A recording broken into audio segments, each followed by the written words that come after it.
Did you know you can get your prescriptions for less at your local pharmacy? You can with GoodRx. It's the free app that can save you money on your medications. Just search for your prescription, choose the pharmacy and the price that works best for you, and then show your GoodRx coupon to your pharmacist at the drop-off counter. GoodRx works at over 70,000 pharmacies, including Walmart, Rite Aid, and Walgreens, and it works whether you have insurance or not. It's easy to save. Next time you drop off your prescription, check GoodRx. To start saving today, go to GoodRx.com. GoodRx is not insurance. At Consumer Cellular, you get the same exact coverage as the largest carriers, but for up to half the cost. Same thing, up to half the cost. Up to half the cost for the same thing. 50% the money for 100% the same thing. I hope I'm making myself clear. Consumer Cellular. When freedom calls, we're here to answer. Call us at 1-888-FREEDOM. Half the cost savings based on cost of Consumer Cellular single-line 5GB data plan with unlimited talk and text compared to lowest cost single-line postpaid unlimited talk, text, and data plan offered by T-Mobile and Verizon May 2023. Air Comfort Service, heating, cooling, and insulation. Weather. Chief Meteorologist Dave Murray. We're getting ready to say goodbye to the fall season. Winter officially beginning on the 21st at 9:27 at night. So Friday, really the first full day of winter. This afternoon doesn't feel like it. 55 for the high, a mix of clouds and sunshine. Cloudy skies tonight, 38. Thursday, clouds control 55. Batch of light rain late Thursday night, early Friday. This is 97.1 FM Talk. Chief Meteorologist Dave Murray. How would you like to make no mortgage payments for 2 months? Are you tired of making minimum payments on high-interest credit cards? Is student loan repayment giving you the blues? Your home equity is at an all-time high. Use that equity to save hundreds every month. Call 314-567-GOLD now and give yourself a payment break. That's 314-567-GOLD. Or visit goldenoaklending.com. NMLS 114937. Mark Cox here. Join me next spring on a beautiful trip to Italy. This is going to be great. We're going to fly into Rome. We are going to get on a bus and travel south to the Abbey of Monte Cassino, maybe Italy's best-kept secret. It looks like something out of a picture book. We'll visit Puglia. We'll go to Caserta. We're going to spend several days in Sorrento. You'll have an opportunity to visit the ruins in Pompeii, and then Positano, which is on the Amalfi Coast and absolutely one of the most beautiful places I've ever seen. I can tell you, my wife and I have been there, and we can't wait to go back. You can even take a high-speed jet foil over to the Isle of Capri, which has some tremendous historic Roman ruins on it that you can visit while you're there. $53.67 a person. That includes your airfare from the St. Louis area. Call them toll-free at 888-733-9494. That's 888-733-9494. or conservativetours.com. This holiday season, give them a Stihl. Save $30 on the GTA 26 battery-powered garden pruner. Go to StihlUSA.com/gift guide. Now $149.99 was $179.99 MSRP. Offer valid for a limited time only at participating dealers while supplies last. Mark Cox here. If you're nearing retirement or already retired, call my friends Thomas Helbig and Bob Kershaw with the Retirement Advisory Group. They'll show you how to link to the market without the risk. They're the official financial advisors of my show. Go online to retirementkey.com. This hour of the Annie Frey Show is brought to you by Ruler Foods. Low prices, no coupons. Ruler Foods. That is exactly what I needed to hear. Thank God someone here knows what they're talking about. That's us. That's right. Gotta love this American ride. All right, you need to take the time and get the full picture.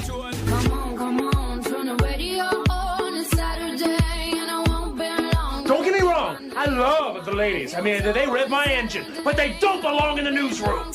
It is Anchor Man, not Anchor Lady. What do you want from me?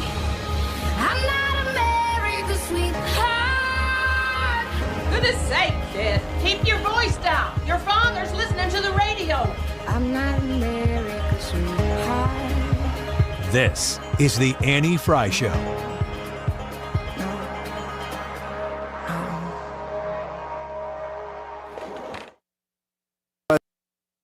Welcome to the Annie Frey Show. We are happy to have you in here with us on a Wednesday afternoon. Lots happening in the last 24 hours. We have seen Colorado do as very ironic that Mike Davis was on this show. As you know, he's the founder and president of the Article 3 Project. He's going to be on here with us in just a minute. He was on with us when we first found out that Colorado was going to push to get rid of Donald Trump on the ballot. And he laid out on this show exactly what was going to happen, that the judge, a biased judge in Colorado, was going to rule against Donald Trump and rule to have him be removed from the ballot in Colorado, taking away the rights of Coloradans who want to see Donald Trump be the nominee for the Republican Party and ultimately the president, to keep them from being able to vote for Donald Trump. And then, of course, that will get appealed to the Colorado Supreme Court. As we know, that has happened. And the Colorado Supreme Court has ruled against Donald Trump once again. And now we move to a position where it will need to go to the Supreme Court, and we will have to wait to see what the Supreme Court is going to do. There is a lot at stake in this particular case because, as I understand it, we are looking at the possibility of precedent being set for other states. This is election rigging, Kaylee. It was a narrow 4-3 decision. It will almost certainly, in my judgment, be overturned by the U.S. Supreme Court because the insurrection clause in the 14th Amendment, as you point out, don't apply to the facts here. It was intended to prevent Confederates who literally took up arms against the government during the Civil War from holding office. So you fast forward now 150 years roughly, and Donald Trump is not even accused of insurrection under the federal statute. And if evidence supported that, surely Jack Smith, the special counsel, would have charged him with it. So to remove Trump from the ballot for an offense that he hasn't even been tried or convicted of, what is that? Well, that's violating his right to due process. That's what Greg Jarrett had to say about it. Now, if you think back to when Mike Davis was on this show, previously talking about what could happen in Colorado, and Mike Davis is very familiar with what type of law exists in Colorado because he's licensed to practice there. He had this to say on this show. Democrats have dusted off this provision from 155 years ago, and they think they're just going to take President Trump off the ballot, starting in Colorado, get a bad precedent in a blue state, and then use that precedent in swing states like maybe Michigan. And I'll tell you what, this is clearly illegal. It's clearly unconstitutional. But unfortunately, it looks like these Democrats are going to win here in Colorado with this clearly biased Denver District Court judge and this clearly left-wing Colorado Supreme Court. And that's exactly what happened. That's what Mike Davis said on the Annie Frey show when the news originally broke about what Colorado was going to do. And we welcome Mike Davis back onto the Annie Frey show now.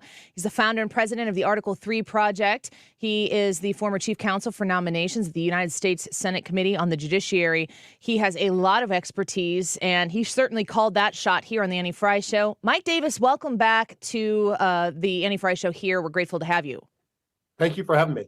Now, I don't know that you're excited about being so spot on right about what was going to happen in Colorado. I saw other legal experts say that they were hoping that what was right would win out in Colorado. It didn't happen.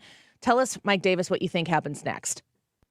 So what I think happens next is you had this Denver District Court Judge, Sarah Wallace, who was clearly biased. She donated to an anti-Trump January 6th PAC to donate to chase Republicans out of office. She donated in October of 2022 after the Democrat governor picked her in August, but before she started in January, she refused to recuse. She committed reversible error. You have 7 Democrat-appointed justices on the Colorado Supreme Court. 4 of them are radicals who, for the first time in American history, have disqualified a presidential candidate based upon a bogus legal theory.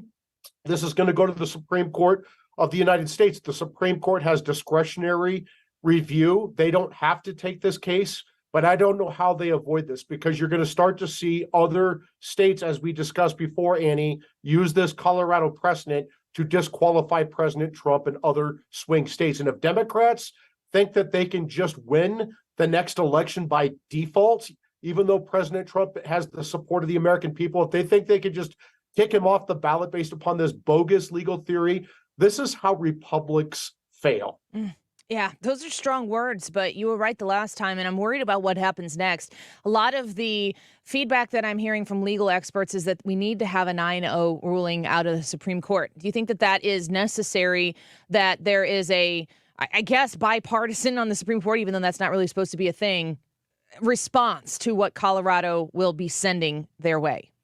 This should be 9-0 because the law is so clear. There is a precedent from 155 years ago with Chief Justice Samuel Chase that in order to disqualify under Section 3 of the 14th Amendment passed after the Civil War to chase insurrectionists out of office, Congress has to pass a federal criminal statute, which Congress has done, and that's been on the books for over 155 years. You have to charge that officer under that federal criminal statute. Grand jury indicts federal charges. The federal jury has to find him unanimously guilty with evidence beyond a reasonable doubt. The federal district court judge has to convict, and that conviction has to be upheld on appeal. That is the only way you can disqualify under Section 3 of the 14th Amendment. So this should be 9-0, but unfortunately we have 3 left-wing activist justices on the Supreme Court who will probably not do the right thing.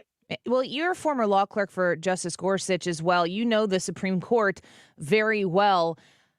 Do you think that these liberal justices are going to act against what you are assessing as the obvious right call on this issue? Do you think it's possible it's a 6-3 or less than a 9-0? It could. I mean, you could have a Supreme Court that doesn't even take this case because you have Republican-appointed justices who are too fearful, right? They're fearful of the politics. Look, I would say to these Supreme Court justices, if you want to save democracy, you need to prevent left-wing activists from kicking leading presidential candidates off state ballots based upon bogus legal theories, because that is the way you're going to lead to the destruction of America. If you disenfranchise millions and millions of Trump supporters based upon a bogus, novel legal theory, that's going to be the end of our country. We're speaking with the founder and president of the Article 3 Project. Mike Davis joins us right now.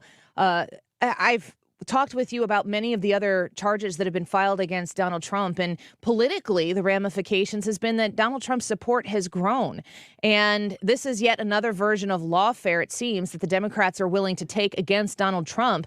But if Donald Trump's support grows and his name isn't on the ballot, it seems as though that's the way the Democrats feel. I hope it's their last resort. I don't know what else they're able to pull out of their hat. Well, look, they've impeached Trump twice for nonsense. They've indicted him 4 times for non-crimes. They've tried to illegally gag him twice. If there's anyone in the world who needs the First Amendment right to speak out against the prosecutor, the judge, the process, and the witnesses, it is a criminal defendant going through a political process. That all backfired. They've even tried to bankrupt Trump's family business for the non-fraud of paying back sophisticated Wall Street banks on time, as agreed, in full, with interest. That all backfired, as we predicted it would, Annie, going back to the Mar-a-Lago raid in August of 2022. People laughed at us when we said this lawfare is going to backfire and put President Trump back in the White House. It's backfiring. President Trump is beating President Biden like a drum for November 5th, 2024. So this is the Democrats' legal Hail Mary to simply disqualify Trump from the ballot. Take that choice away from millions of Americans. They're starting in Colorado, a deep blue state. They're going to use that precedent in swing states. And this is not going to fly with the American people. And the Supreme Court needs to understand that they need to protect our democracy by reversing this egregiously wrong, this abomination of a legal decision by these 4 left-wing activists on the Colorado Supreme Court. Yeah, I hear a lot of people that are advocating for the actual constitutionality to be applied in this case and not the version that the Democrats have bent in their favor in Colorado. It seems that they want a 9-0 ruling and they need it to be done quickly. What's the timeline? Well, it needs to happen fast because Colorado needs to print their primary ballots, which happens in early January for the primary in March. So the Supreme Court needs to not take Jack Smith's cert before judgment case. Jack Smith is trying to bypass the D.C. circuit so Jack Smith and D.C. Obama judge Tanya Chutkan can try and convict President Trump before the presidential election. The Supreme Court needs to reject that case because that doesn't need to be heard right now. And the Supreme Court needs to take this Colorado case because this is highly destructive to our country, and the Supreme Court's legitimacy is on the line right now. They have lifetime tenure. They have pay protection. Are they going to do their jobs, or are they going to be cowards? Mike Davis with us right now. I think about a lot of the criticism that has come, I should say, from other people who are running for the Republican nomination. Nikki Haley says that she said some complimentary things towards Donald Trump, but she said the truth is that chaos does follow Donald Trump. And there are people who are going to see more of this chaos here, and they're going to start to potentially lean into what Nikki Haley is saying and think that maybe this means somebody else should be the one who we put into the presidency, or at least into the nomination. How important do you think it is that Donald Trump does continue to win and that Americans do continue to support him in the light of the increasing chaos? You know, it just shows you that the Nikki Haleys of the Republican Party are treacherous, because if they think that they're going to reward this blatantly unconstitutional, unprecedented lawfare and election interference, if they're going to reward that by bowing out, that is the typical Republican Party. This is why we lose. If we had that mindset during the Kavanaugh confirmation, we would have a Democrat-controlled Supreme Court of the United States. But thank God we had people like Mitch McConnell and Chuck Grassley, my former boss, and frankly me as the chief staffer in the Senate on this, who had the backbone to fight against this lawfare. If we let the Democrats win here, there goes our country. This is so much bigger than Donald Trump. If the Democrats think they can get away with impeaching and indicting and bankrupting and silencing and disqualifying our Republican nominee, we're not going to have a democracy left. Nikki Haley needs to get her head out of her ass. Mike Davis joining us right now with the Article 3 Project. And, I think, our YouTube, we do a poll every day. Our YouTube poll is, will Trump win the presidency in 2024? I'll ask you this question, Mike Davis. Do you still think that he's capable of winning the presidency in November? Not only do I think it, I know he's going to win, and this lawfare is backfiring. I've had a lot of people who are not Trump supporters. Maybe they're conservatives, they're Republicans, they're right-thinking independents, even some Democrats. Look, Trump is not their first choice. They would prefer someone else. But after this lawfare, they are all in. I've gotten about 30 of those text messages today from my friends who are not Trump people, who are saying they are outraged by this Colorado Supreme Court ruling. Who the hell do these 4 left-wing activists on the Colorado Supreme Court think that they are? They think that they can disenfranchise over 1 million Colorado voters who supported President Trump last time. They think they can take away that option from them in the name of democracy. These justices can go to hell. Mike Davis, before we let you go, the last question I have about the legal process that's going to take place. We've talked a little bit here about the precedent that Colorado is attempting to set here. We'll wait and see what the Supreme Court does. What are other states, specifically those swing states, sitting and waiting to happen so that they know what they're going to do next, or maybe what they're not allowed to do next? Well, I mean, they're going to pounce. And I've been saying this all along. The Democrats were in tactical retreats when they found reasons to not move forward with disqualification in New Hampshire and Michigan and Minnesota and these other states. They were waiting for a precedent like this Colorado Supreme Court just established, and they're going to come back. They're like hyenas. They're going to keep circling back. They know that they can't beat Trump on November 5th, 2024. So they're going to do everything they can to stop him. And I'll say this, if you thought the BLM and Antifa riots were bad in 2020, just wait until they run the Hamas riots in 2024, where Republican voters who wait till election day to vote are terrified, scared to hell to go vote. That's what they're going to do this time. And this is why Republican voters need to make sure you vote as early as possible. Mike Davis with the Article 3 Project, pointed words there, and we welcome them here on the Annie Frey Show. Thank you for being with us. And I guess I'll look forward to seeing you in a few weeks or so, where we play your predictions again and they come true once again. We're grateful to have you here. Thank you. Of course.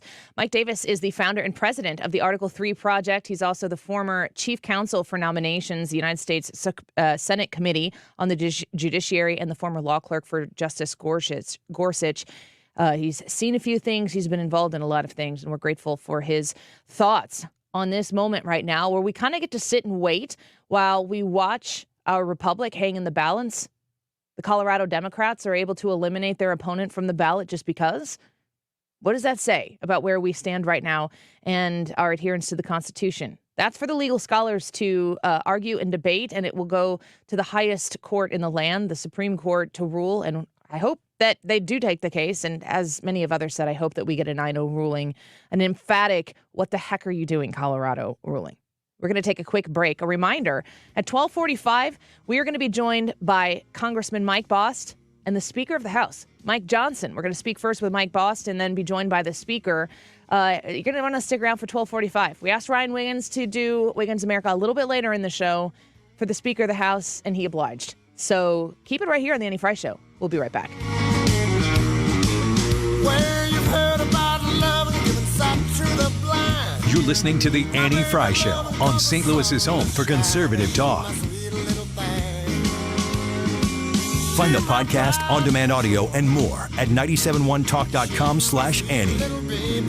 I'm a little lover boy.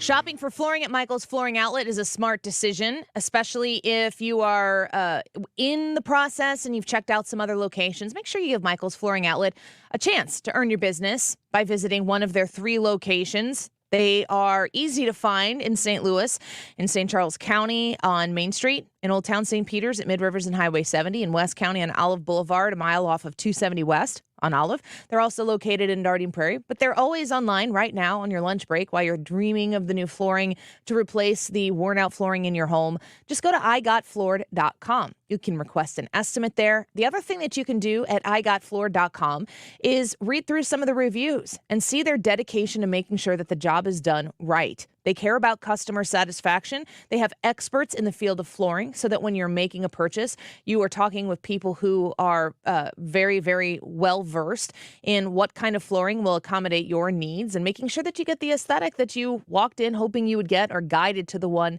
that will suit your home. You can find all the details online at igotfloored.com. Hey, Mark Cox here. I recently learned something new from St. Louis real estate expert Gloria Liu of Your Home Sold Guaranteed Realty. She told me the number of all-cash home sales is at the highest level since 2011.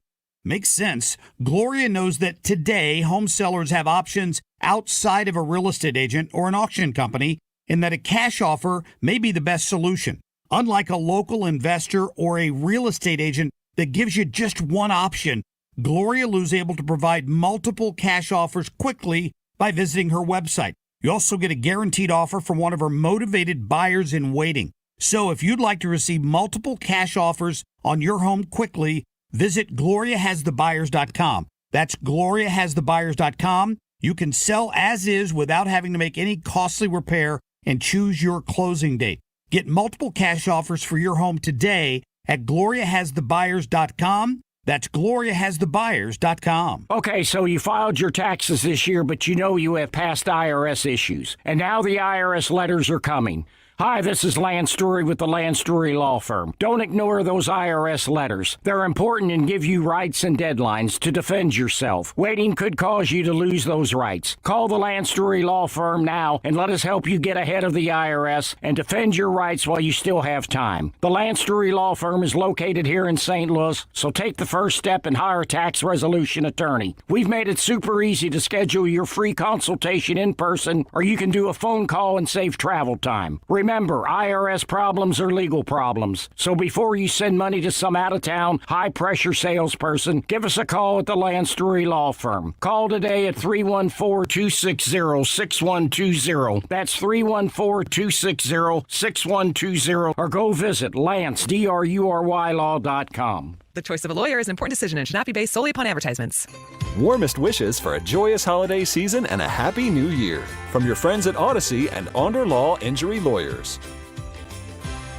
You're listening to the Annie Frey Show live from the Air Comfort Service Heating, Cooling, and Insulation Studio. Save up to 20% on a new HVAC system when you bundle it with attic insulation. 9 out of 10 homes are under insulated. For a free estimate on attic insulation, visit aircomfortservice.com.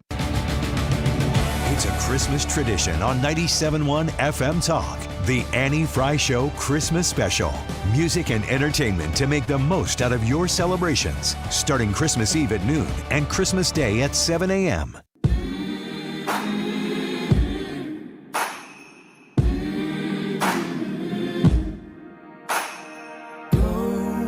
This is the Annie Frey Show.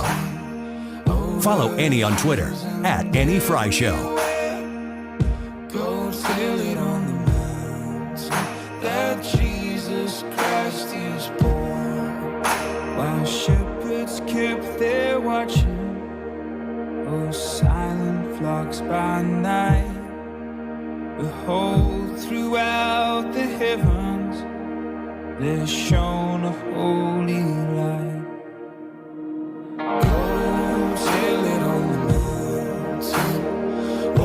Welcome back to the Annie Frey Show.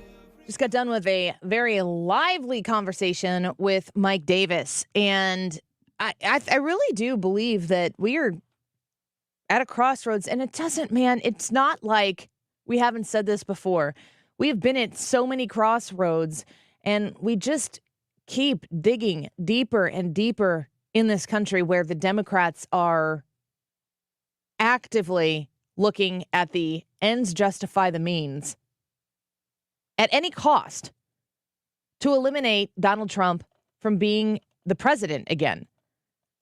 I really, really ask myself what they're so afraid of, because they keep throwing out the phrase that he's going to be a dictator. Now, if I thought that we were going to potentially elect a dictator in this country, that would cause me great pause as well. But there's really no evidence that suggests that he's going to do that. Democrats are the easiest people to tweak, and Donald Trump can't pass up an opportunity to tweak somebody. Not ever, not once, not happening. It's really classic foundational Democrat operation to say, all right, we know what's best for you. We know what's best for the country. And we're really happy when you agree with us.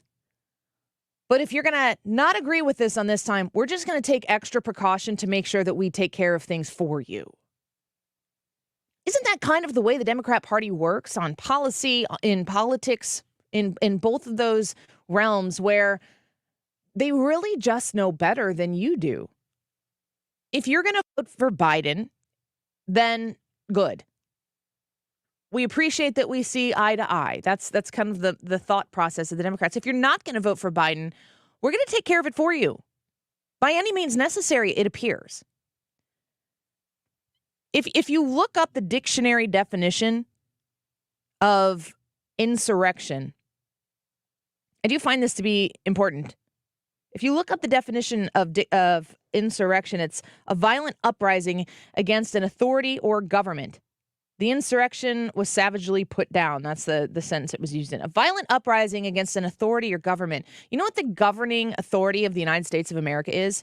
You know who it is? It's not a who, it's a what. It's the Constitution. That is the governing authority of the United States of America.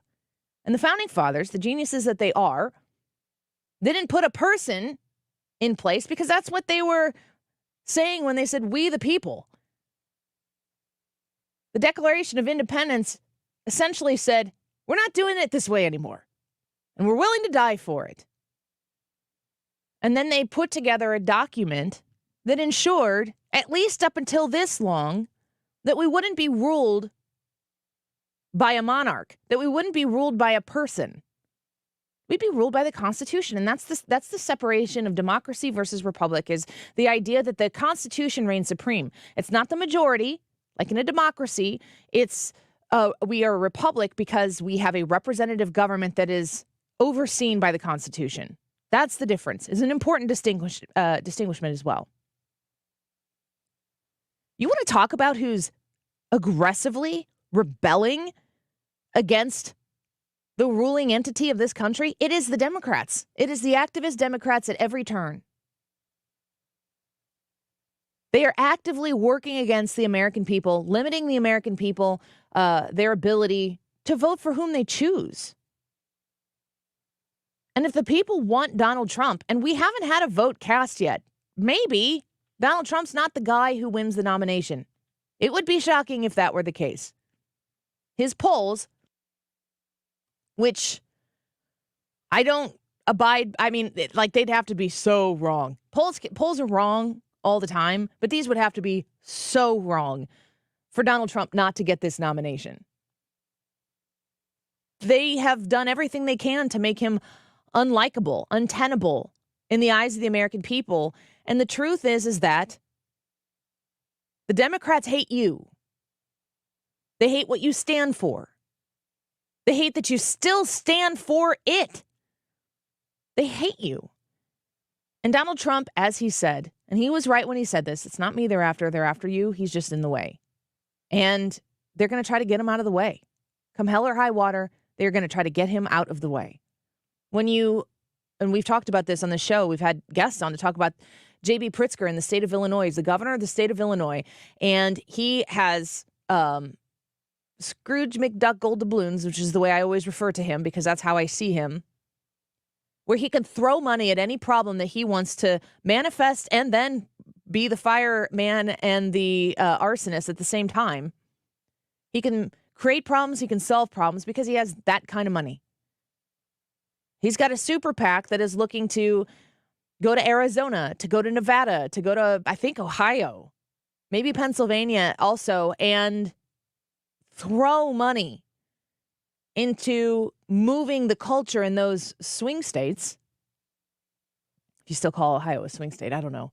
To move the direction in those swing states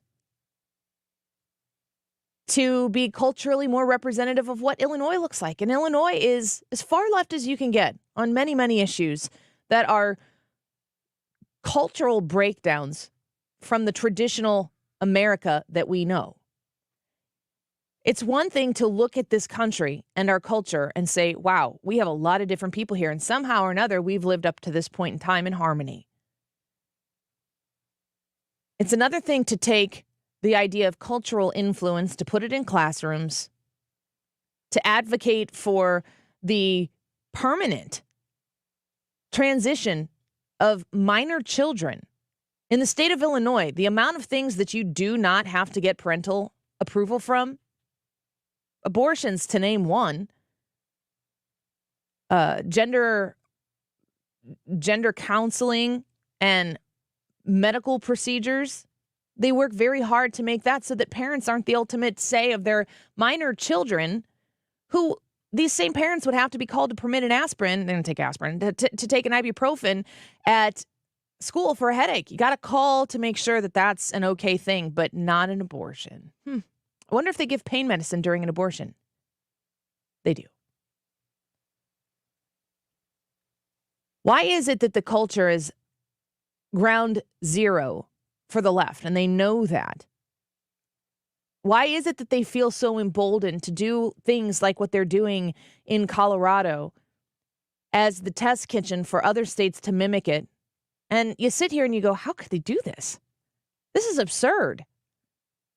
How could they get away with this? And then the judge rules in their favor. And then you go, well, how could she get away with this? And then the Supreme Court of the state rules in the judge's favor. And then it goes to the Supreme Court, and we're all saying 9-0, right? This is going to be quick and painless, and it's going to be vindication for the Constitution. And you sit here and you go, I'm not 100% sure. Listen to Mike Davis talking right there. You're not 100% sure. He's not 100% sure they would even take the case. Whew. Then what? It's very important that as an individual American right now, sitting in the drive-thru right now at Arby's or at your desk trying to move through your day and get to Christmas, you're just like, get this flipping week over. Got to get done. Got to make it through. Maybe you're sitting at home and you're enjoying lunch in your kitchen and you're paying some bills. These are all important things.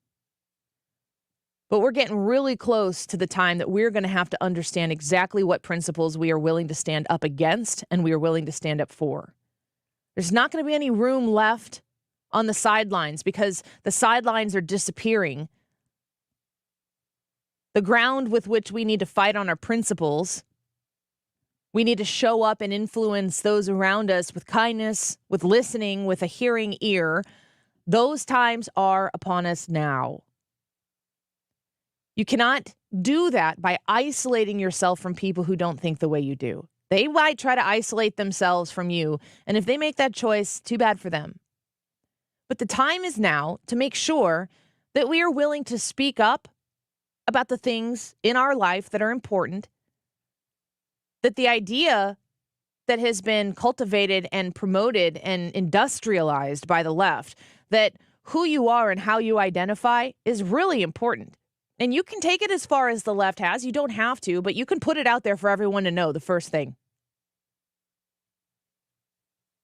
How successful has the left been at culturally changing how we see the most basic, scientifically, factually rooted pieces of information to make it so that it's not a conversation that comes up when we're talking about politics or you're talking with your people in your life that you have these kind of conversations with and you get into cultural discussions and debates. Nope. Now the first thing you will learn about somebody is their pronouns. Now, somebody wants to use different pronouns than what, the traditional sense would be, and they want to tell you that is what it is. But we have people who aren't part of the LGBTQ community. I think that they would be referred to as allies. They are the ones who are the most aggressive about making sure that you know what kind of person they are. That's what it's about. It's the virtue that they hold that they need to make sure is the prime thing you understand about them when you meet them. You're like, I'm just trying to order French fries here, and I was supposed to be asked crinkle or curly.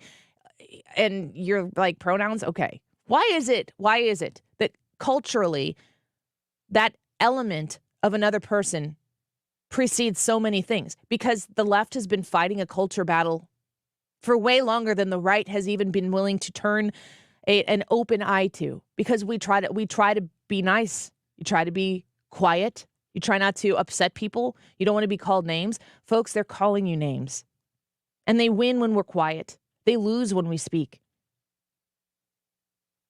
When we show up to listen, when we show up to hear, for people who are well-intentioned, for people who disagree with you on policy, I bet you there's a lot of things that you agree on. I bet you there are basic truths that you do agree on. Emphasize those.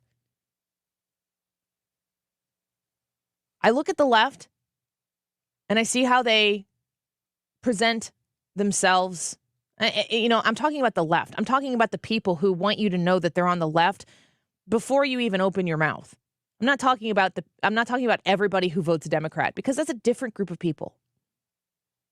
The people who are on the left, who want to make sure that you understand that they're on the left, do not ever seem like happy people to me.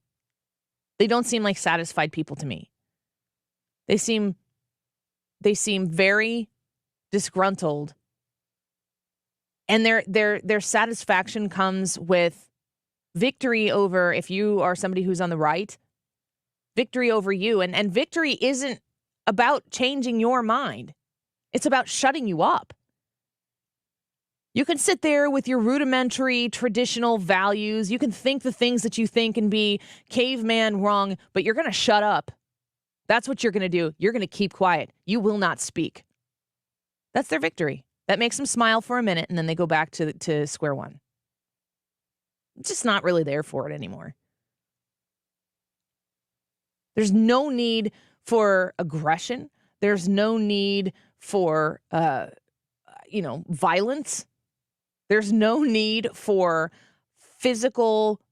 a physical approach to this issue. All you have to do is speak on who you are. You would think that they'd speak that language. Let's take a quick break, because when we come back, the Speaker of the House, yes, the big house, the one in Washington, D.C., Speaker Mike Johnson joins the Annie Frey Show, along with our congressman on the Illinois side of the river, Brad's congressman, the 12th District, Mike Bost. Let's speak to the Speaker when we come back. This is the Annie Frey Show. Interact with Annie on Facebook. The Annie Frey Show.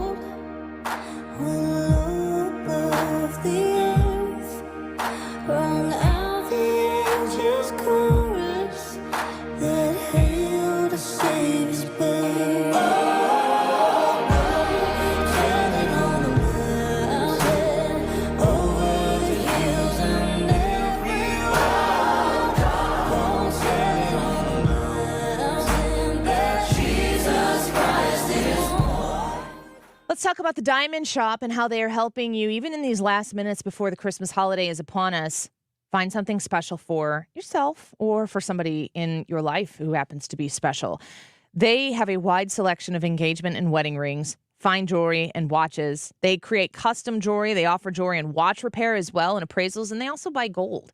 They're there for all of your needs. And the Diamond Shop has been around St. Louis since 1910. You do not stick around for that long if you haven't figured out how to do it right. And how the Diamond Shop does it right is they make sure that they treat you with respect, whether you're coming in to buy something for $40 or something for $4,000 or anywhere in between.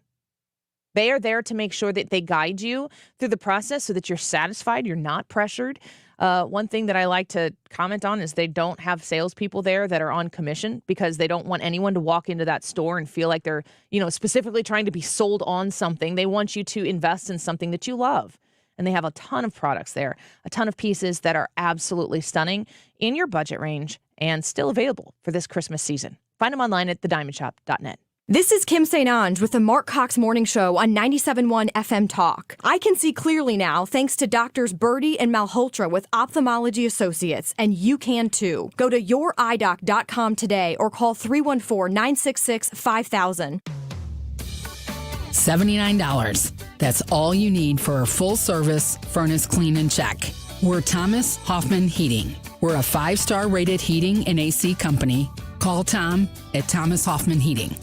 Professional, affordable, and right-away service. Call 314-471-7625. That's 314-471-7625. Today's YouTube live chat poll, will Trump win the presidency in 2024? It's a yes or no question. Jump on the Annie Frey YouTube page and get your vote in, comment, tell us why you voted the way you voted. Coming up next, we are going to have Speaker Mike Johnson and Representative Mike Bost. Don't miss it. Stay right where you are. This time check is brought to you by Jerry Kelly Heating and Air Conditioning. The time is 12:43. It's time for a $98 furnace tune-up. Conservatives Care, supporting SSM Health Cardinal Glennon Children's Hospital. Join us by attending the Give Back Trivia Night on January 5th. Hosted by Mark Reardon. Or donate at 971talk.com/events. KFTK FM Florissant. From the Under Law Injury Lawyers, GetJim.com studio. 97.1 FM Talk. Always live on the free Odyssey app.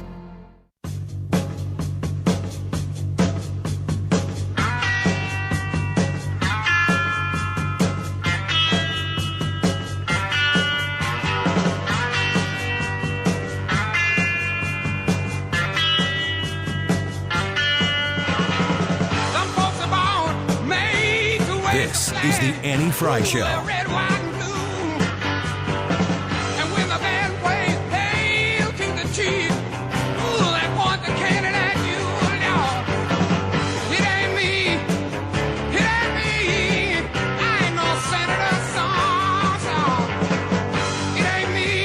And in this alternate reality, it is the current president, Joe Biden, who is now the subject of an impeachment inquiry for a mysterious and sprawling scandal no one can explain involving bribery and corruption. Yeah, if only somebody could explain this. But is there not such a strong consistency in what we are hearing from the people who are defending Joe Biden?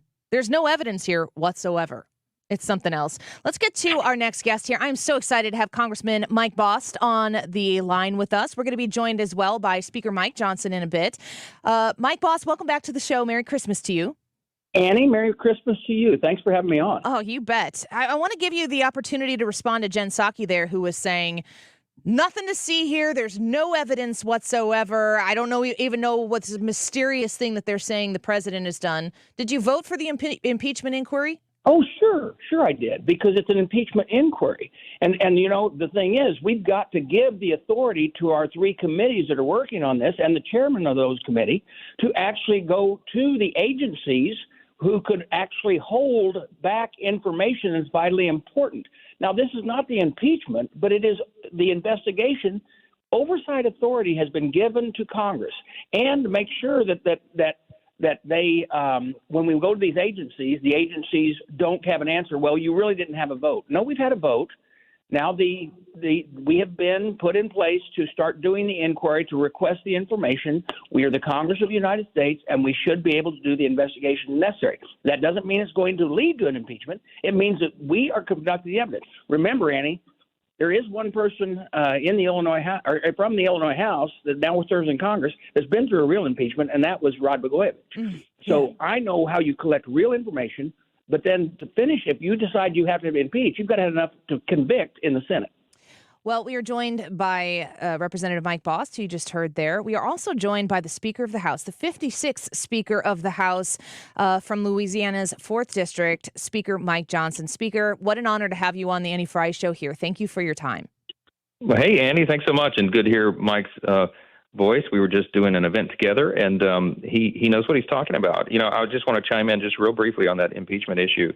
We've all made very clear, and I've done this over and over. I'm a constitutional law attorney. I served on the impeachment defense team for President Trump twice. We know these issues well. We do not take this responsibility lightly, and we will not prejudge the investigation's outcome. But as Mike said, we've been stonewalled by the White House. They're not turning over documents and witnesses that have been subpoenaed. And so we will have to go to court to defend and advance those subpoenas, and having that vote on the floor allows us to do that. So we're going to follow the facts where they lead, but we take it very, very seriously. I don't know if Hunter Biden is taking it very, very seriously, Speaker Johnson, because he just basically said nope to the subpoena from the committee to have that closed door hearing. He said he'll do it publicly. Why is it that Hunter Biden would agree to do it publicly but not go through what my understanding is standard procedure to do a private deposition first? Great question, Annie, and it is standard procedure. It is also the tradition of the House. Every previous situation like this, there has always been a closed-door deposition, and the Democrats followed that tradition as well until now. The reason Hunter wants to do the public hearing instead of the behind-the-closed-doors deposition is because he knows he can drag out the time. Everyone's seen those hearings, and they know how they go. Each member gets 5 minutes, and there's typically a lot of grandstanding, and there's very little substance, and a witness can kind of drag it out and never provide real answers. That's what he hoped to do. A deposition is a very different matter. You're behind closed doors with attorneys, and they can hold you for as long as needed to make sure you actually respond to the questions. And so it's no surprise that's what he would want, and I think his flagrant disregard for those subpoenas really shows that he apparently has a lot to hide. If it was so innocent and so pure, why wouldn't he want to put it behind him? You know, I think this tells us a lot. Yeah, I would agree with that. We're joined by Speaker Mike Johnson, the 56th Speaker of the House, as well as Congressman Mike Bost in Illinois' 12th District. Congressman Bost and I have been to a lot of events together, and I know that you care deeply about what is going on the southern border. You want to watch the Biden administration and the Biden family ignore a lot of issues. The border is maybe the most egregious of them. What do you need to see, Congressman Bost, in funding for this border in order to get the job done?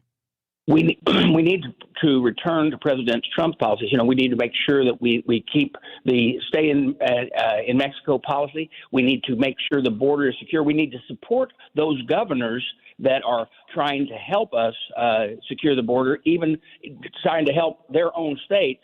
But remember, every state is a border state now. You can see it with the fentanyl. You can see it with the possibility that we have terrorists coming across that we're not able to catch. The problem, I was down there in the spring. I plan on going back there in the future. We got a lot of people working hard there. From the VA committee, you know, we're trying to make sure that right now we have a question in that whether or not that they're using VA sources, and we've got the investigation going on that to try to make sure that VA sources are not being used to provide for our illegals. And to make sure that money goes to our veterans. So there's a lot of issues that are going on right now, all caused by simply losing control of the border, which we've had fairly decent control of, and we're getting control of before we changed over to this administration. Speaker Mike Johnson, I mean, I've live adjacent to the Illinois 12th, where Congressman Bost is representing. You're in Louisiana's 4th District. How committed are you to that phrase that we just heard Congressman Bost say, that every state is a border state? How committed are you to getting the job done to make sure this administration does finally pay attention to our problem at the southern border? Well, great question. We are holding the line. I mean, you've seen since the day I got the gavel my insistence to the White House and the Democrats and the Senate and the House that we have to have fundamental policy change at the border. I mean, listen, Andy, 12,600 illegals were apprehended, stopped briefly, not apprehended. You know how this works. at the border on Monday alone. Monday alone. I mean, we've had more come over this border that are terrorists than in the history of the country. And this doesn't count the gotaways. I mean, you're talking about millions and millions and millions of illegals who are flooding now every community in the country. We have to stem the flow. And we're demanding of the White House that we have a real policy change at the border before we talk about anything else. You know, he's trying to advance this national security supplemental spending package. Well, our simple response is before we can work on national security, the first thing you do is you got to seal your border. You have to have sovereignty and security at your own border, and we're going to make that the top priority. Speaker, how much influence have you had on the negotiations? Like, how do we know that with such a slim majority and the only majority that the Republicans have in the House of Representatives, how do you use that influence that is very important to be involved in the conversation to actually affect positive change? Well, it's a great question. And on border, for example, the American people are with us. The latest polling says 79% of Americans acknowledge that we have a catastrophe there that's either referred to as an emergency or a critically important issue that must be addressed. So it doesn't matter what political party anybody's in, they can see the devastation that's been wrought. You know, fentanyl poisoning is the leading cause of death for Americans age 18 to 49, flooding over the border. We have human trafficking, all the other problems, the crime that comes with it. Everybody knows that. So we even have deep blue state Democrats who are crying out for relief. You know, the mayor of New York City is one of the loudest advocates for border policy change. So we see what it results in. I think at the end of the day, we'll get a bipartisan agreement on this, and we're pushing that as aggressively as possible as the first order of business. And you'll see us talking about it every single day until it's done. Congressman Bost, we just heard about the sale of U.S. Steel to Japan. A lot of people have a lot of opinions on that, but I know that you previously had represented the steel mill here right across the river, and we've seen them fire up the furnaces and shut down the furnaces. The economy right now is not being kind to people in the Illinois 12th, and you're there to represent them. What is Bidenomics to the Illinois 12th, and what are you doing to combat the effects? Well, Bidenomics has caused the inflation that we have. When you talk Reaganomics, there's a theory behind it, and when you talk Bidenomics, all we end up is more inflation. People seeing the price of going up at the pump, all of this, and what it does is, we've got to do what we can to bring energy costs down. Let me tell you that when you see the sale of U.S. Steel, remember Trump was able to, using a administrative rule called 232, was able to bring 3,000 jobs back to U.S. Steel. Now U.S. Steel is talking about moving, before they did the sale, to a different state. Well, that's a state problem in the state of Illinois, and they'll have to deal with that. But as far as keeping these jobs in the United States, we've got to not only keep the jobs in the United States, but we've got to make sure we're having a sensible change in our policies when it comes to foreign-controlled companies buying out those things that are vitally important to our economy and to our national security. And that's where we need to be with this. And we're going to work through that. But it's very difficult when you have an administration that continues to drive the cost of just basic living up, and our families don't know what to do. Before we leave, Congressman Bost and Speaker Mike Johnson, such a pleasure to have you on the show to discuss these important issues. What everybody is looking for, Christmas first, Merry Christmas to both of you, but then we move into 2024, and 2024 is a number that we've been saying quite a bit. What are you doing, Speaker Johnson, to ensure we didn't get the red wave last time, but that we get, I don't even know if I'm going to say that word out loud, but we get a formative, strong Republican majority in the House of Representatives come November 2024? We're on it every single day, Annie. You're exactly right. And the environment is very, very favorable for Republicans and conservatives right now. 76% of the country agrees we are headed in the wrong direction. The president of the United States, Joe Biden, has the lowest approval rating of any president in history. So we have tailwinds that are going to assist us in this cause. Right now, the grassroots and the Republican base is fired up around the country. And I'm traveling the country right now, visiting with groups all over the place. And they all feel the same way. They're disgusted by the policies that have wrought all of this devastation on our economy, our national security, the border, and everything else, and they want to change. And so we have an extraordinary stable of candidates who are going out, seats that we're challenging to win back to grow our majority, and strong incumbents like Mike Bost, who are getting the job done every single day and representing their constituents well. I think that'll be rewarded. I think we're going to grow and expand the majority in the House. I think we're going to take back the Senate for the House, for the Republican Party, and I think we're going to win the White House as well. And we will do exactly the opposite of what the Biden administration and the Senate Democrats and their majority have done. And that day cannot come soon enough. Speaker, have you thought about it? Do you want to continue to remain the Speaker in the next Congress? Look, it's a great honor. It's a great challenge as well. I mean, we take it very seriously. I'm honored to have been chosen by my colleagues to do it. And I never aspired to this job, Annie, but I'm happy to serve in this capacity as long as they'll have me. And that we have a lot of important work to do. I'm very clear-eyed about where we need to take this country and get back to our core principles, the ones that Reagan used to talk about, individual freedom and limited government and the rule of law and peace through strength and fiscal responsibility and free markets and human dignity, all those things that made America the great nation it is. We are the defenders. We're the stewards of those principles, and I look forward to making that case to the American people. Well, Speaker, your speech when you accepted the honor on that day, we were all watching, and your words and your values were very welcomed on this show, and your time here today. Thank you both. Congressman Bost, Speaker Mike Johnson, a pleasure to have you. Merry Christmas, Annie. Be with you. Merry Christmas. Merry Christmas to you both as well. Thank you so much. Man, what an honor to have both of those gentlemen here on the Annie Frey Show. We'll see if Ryan Wiggins and Wiggins America can top that later on in the show. Lots of pressure, Ryan. Lots of pressure. We'll be back. Deroy Murdock in the 1 o'clock hour.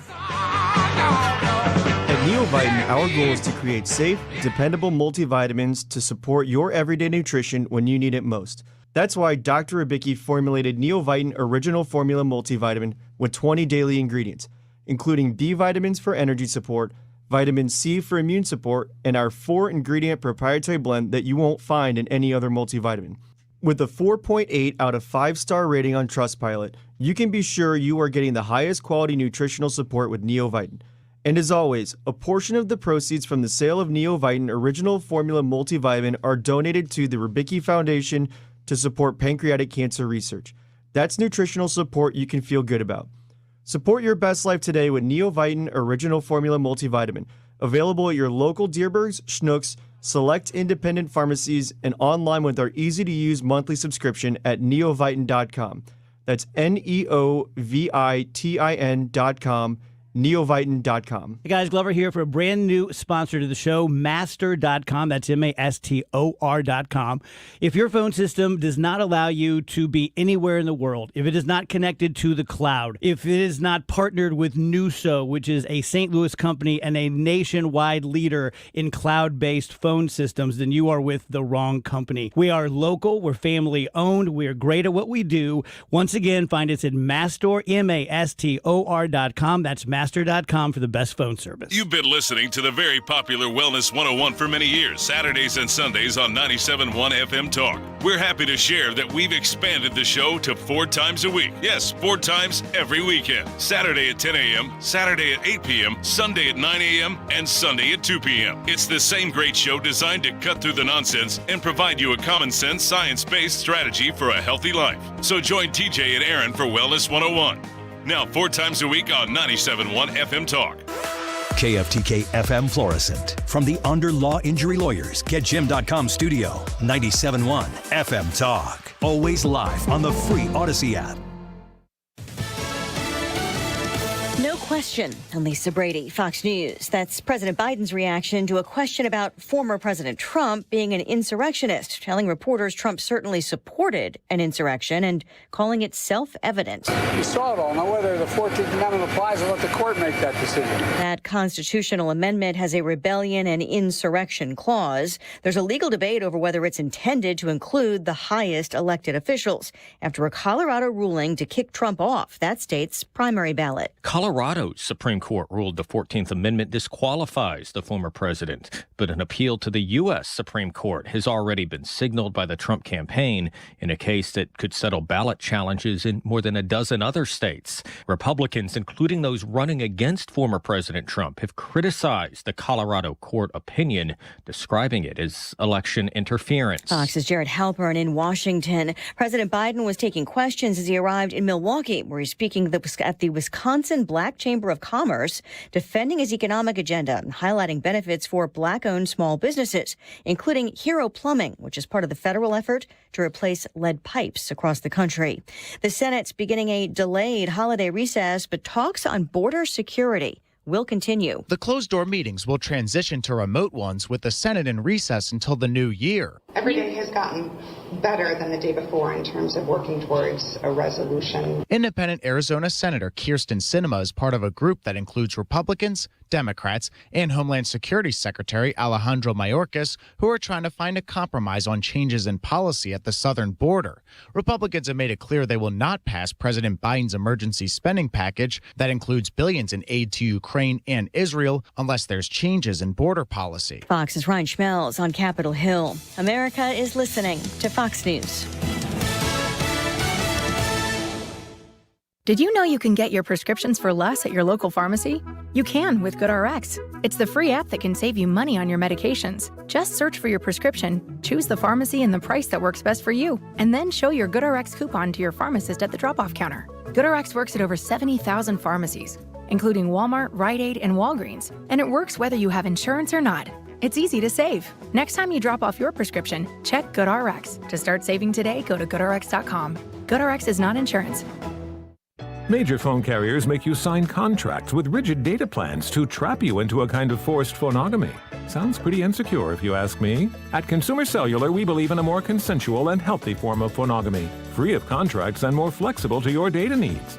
This way, you stick around not because we force you to with contracts and fees, but because you love our phone plans. Like ardently love our phone plans. Phonogamously. Consumer Cellular. When freedom calls, we're here to answer. Call us at 1-888-FREEDOM. Air Comfort Service, heating, cooling, and insulation, weather. Chief Meteorologist Dave Murray. We're getting ready to say goodbye to the fall season. Winter officially beginning on the 21st at 9:27 at night. So Friday, really the first full day of winter. This afternoon doesn't feel like it. 55 for the high, a mix of clouds and sunshine. Cloudy skies tonight, 38. Thursday, clouds control 55. Batch of light rain late Thursday night, early Friday. This is 97.1 FM Talk. Chief Meteorologist Dave Murray. Join me, Mark Reardon, and the 97.1 FM Talk team for a night of purpose at the inaugural Give Back Trivia Night on January 5th at the Moolah Shrine Center. Be a beacon of hope for children. Reserve your table now at 971talk.com/events.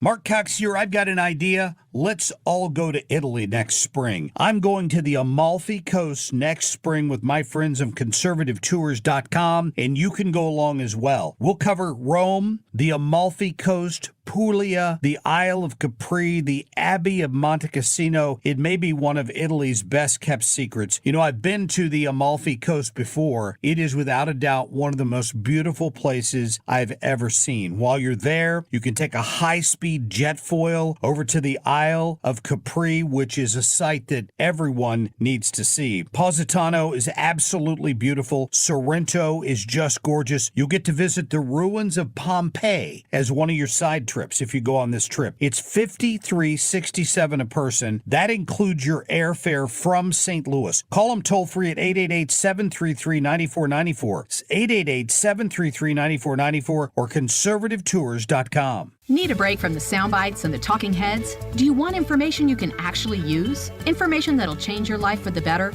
Then listen to the Del Walmsley Radio Show. Listen to the Del Walmsley Radio Show this Saturday afternoon from 1 to 2 p.m. on 97.1 FM Talk. I'm Dr. Nick Barnes at Health From Within Family Chiropractic in Rock Hill. At Health From Within, our mission is to transform the way you manage your health by bringing you the truth about health and healing. We use proven techniques to remove interference in the nervous system and maximize health naturally, without drugs or surgery. Connect with me at healthfromwithinstl.com and join me for Maximize Living on this station every Sunday at 8 a.m. or download the Maximize Living podcast, healthfromwithinstl.com. I can see clearly now thanks to the doctors at Ophthalmology Associates. Doctors Greg Birdie, Ranjan Malhotra, Robert Brusati, Andy Royer, and introducing Samuel Berry. You can too. Call 314-966-5000 or check out youridoc.com. That's youridoc.com. This hour of the Annie Frey Show is brought to you by Ruler Foods. Low prices, no coupons. Ruler Foods. That is exactly what I needed to hear. Thank God someone here knows what they're talking about. That's us. That's right. Gotta love this American ride. All right, you need to take the time and get the full picture. Come on, turn the radio on. It's Saturday and I won't be long. Don't get me wrong. I love the ladies. I mean, they rev my engine, but they don't belong in the newsroom. It is Anchor Man, not Anchor Lady. What do you want from me? I'm not America's sweetheart. Goodness sake, kid. Keep your voice down. Your father's listening to the radio. I'm not America's sweetheart. This is the Annie Frey Show. The states have a great discretion in how they appoint electors. This will throw the entire system of electing president that we've now established for over 200 years into disarray. It's a scandal. It's a shame. The justices who wrote this decision ought to be ashamed of themselves. It's a purely partisan ploy, and the Supreme Court ought to take this up as soon as possible and get us back to the business of electing presidents based on what the people want, not what partisans want and what they can get partisan judges to enact. That is Alan Dershowitz reacting to the ruling from the Colorado Supreme Court, 4-3, saying, nope, we're going to keep Trump off the ballot here in Colorado. What happens next? Now, we've had a conversation earlier in the show with Mike Davis, and he was very, very hot and bothered about it, and we wanted to make sure that you know that that's on the podcast. But I want to speak to my friend Deroy Murdock about that as well. He's a nationally syndicated columnist and a member of Project 21, a Fox News contributor, and he's here with us each Wednesday. Deroy, did your jaw drop when the Supreme Court said, yeah, we're gonna go with this, no Donald Trump on the ballot? Annie, great to talk to you. And yes, in fact, my jaw dropped. I saw that a number of people have raised this bizarre theory that Trump could be kept off the ballot because of something that was passed right after the Civil War to keep Confederate officers from running for office. But it was knocked out in Wisconsin, knocked out in a number of other states. So I expected this bizarre twisted legal logic just to continue to fall by the wayside. But lo and behold, Colorado Supreme Court voted 4-3 to allow this. Four out of the 7 Democrats on the court went along with this idea, and so here we go. We've got this beautiful gift being unwrapped for us by the anti-Trump Democrats just before the election. You know, one more way for us to divide the country, one more issue over which we can fight. And I presume this will go to the Supreme Court, where I hope they will do away with this and knock this down. And if they don't, boy, they're really going to ask for a heap of trouble, because other states will try to keep Trump off the ballot. And then I think what will happen, since we'll have the Democrats again starting a brand new precedent, this 14th Amendment of the Constitution, Section 3, says that people could be kept off the ballot if they have, quote, given aid or comfort to the enemies thereof, meaning the U.S. Constitution. You know, you could make the argument, looking at the situation on the border, the fact that cartels have grown fatter and richer. You've got terrorists running across the border. Iran has received $87 billion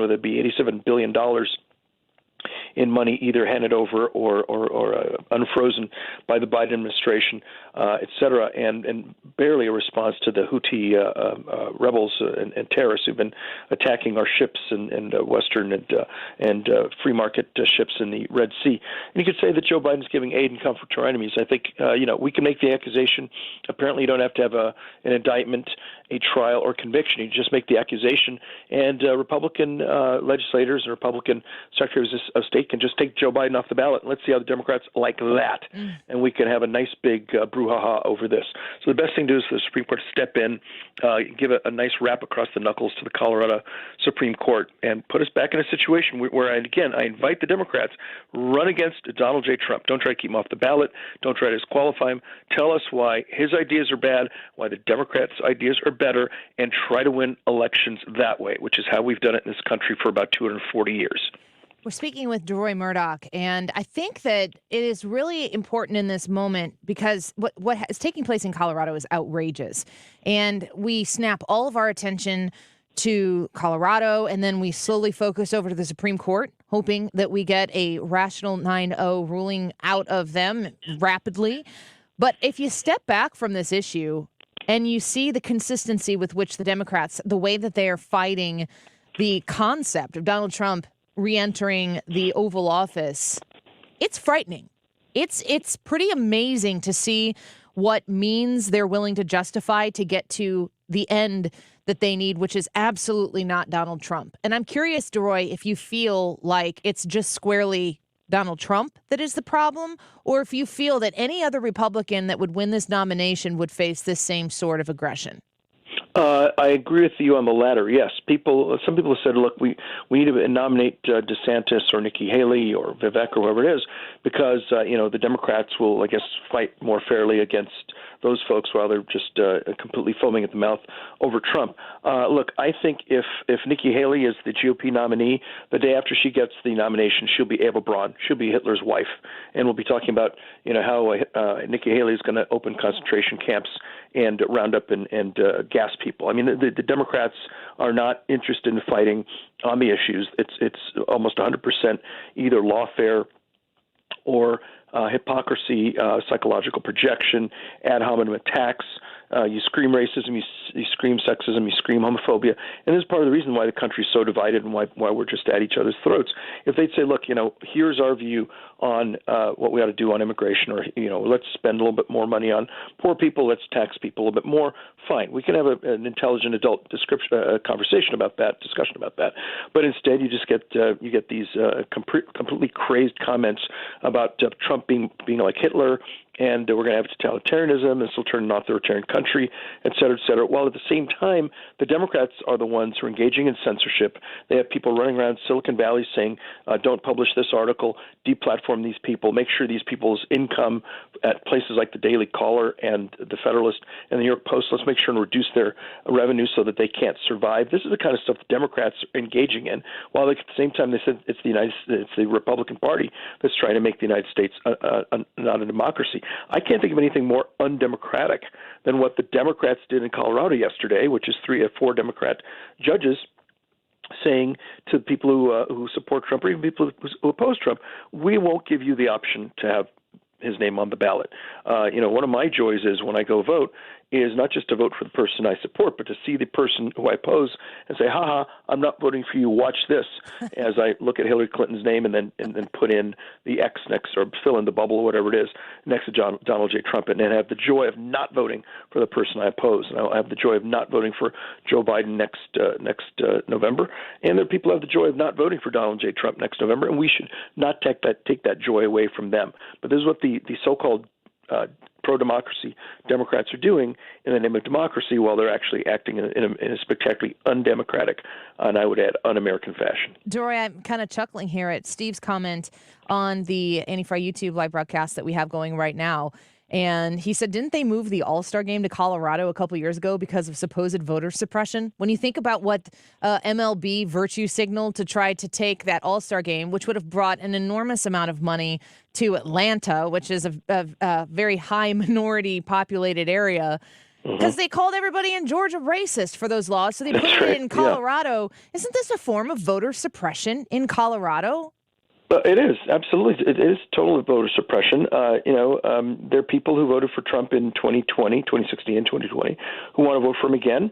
There may be people who are open-minded. They're swing voters. Maybe they've not made their decision yet. And they may decide in 10, 11 months they want to vote for Trump. They may decide they want to vote against Trump. But they ought to have that option. That ought to be on the ballot.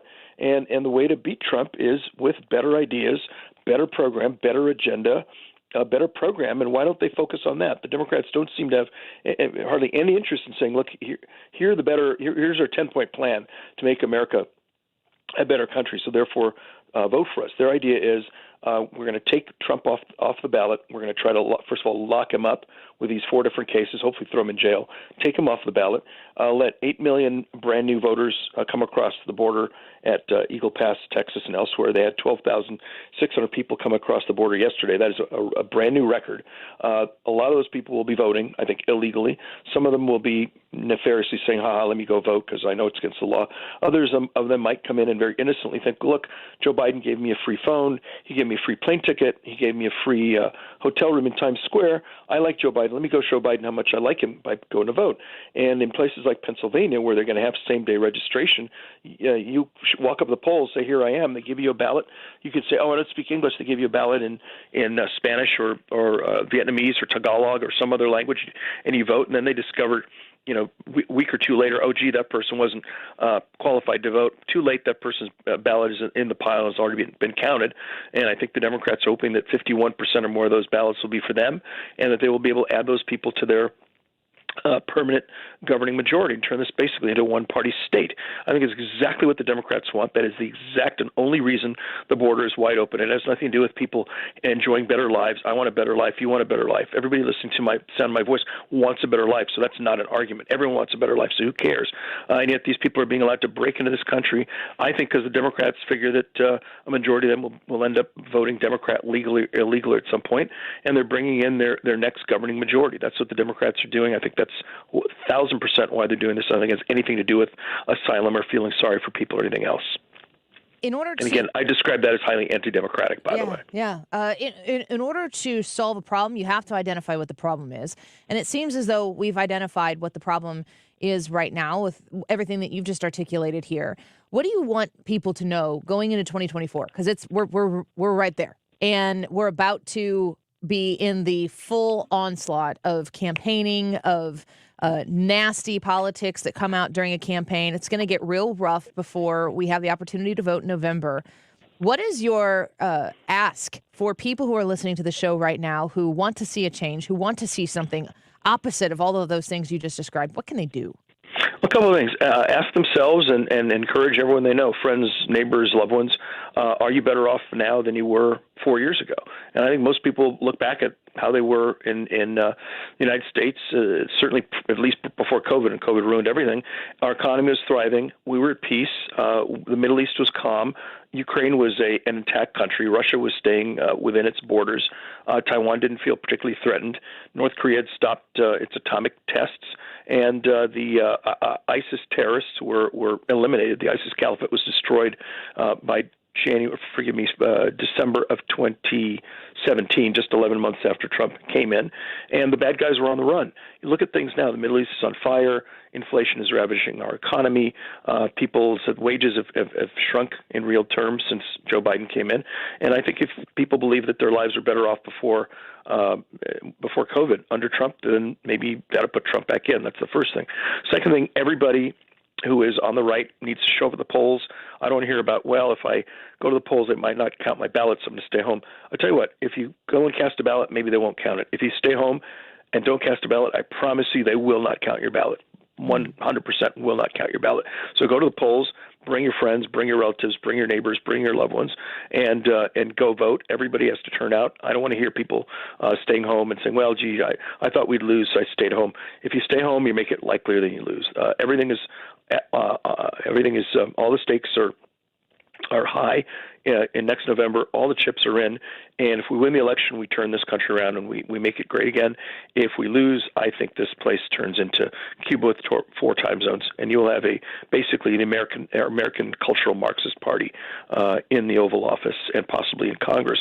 The former Democratic Party, which did some good things, a lot of bad things, but did some good things, that's gone. We're dealing basically with a culturally Marxist potentially totalitarian government, which wants to tell you when to wake up, which kind of stove to use, which kind of car to drive, how to heat your home. They don't want you to eat meat. That's the next thing coming along, and so on. There's not a moment's peace these people give us. They want to control our lives all the time, everywhere. And the step we need to take is what we really need is regime change to get the Biden Democrat regime out and the Trump Republican government back in. Yeah. Deroy, I always appreciate your perspective, and I love the way you cut straight to it. Merry Christmas to you and to yours, and we appreciate your time that you give us each week here on the Annie Frey Show. It wouldn't be the same without you. So Merry Christmas to you, and thank you for being here. Well, Annie, Merry Christmas to you and our listeners, and I look forward to more such conversations next year. All right. Sounds wonderful. Very Deroy, good. Thank you. Bye-bye. He is a nationally syndicated columnist, a Fox News contributor, member of Project 21, and he will tell you exactly what he thinks, and I'm grateful for that. All different kinds of perspectives and opinions that we want to include here. And, when was you've asked several people on the left to come on this show here recently, and what's the response you get at that point, Brad? Nothing or no? Yeah, it's just no response whatsoever.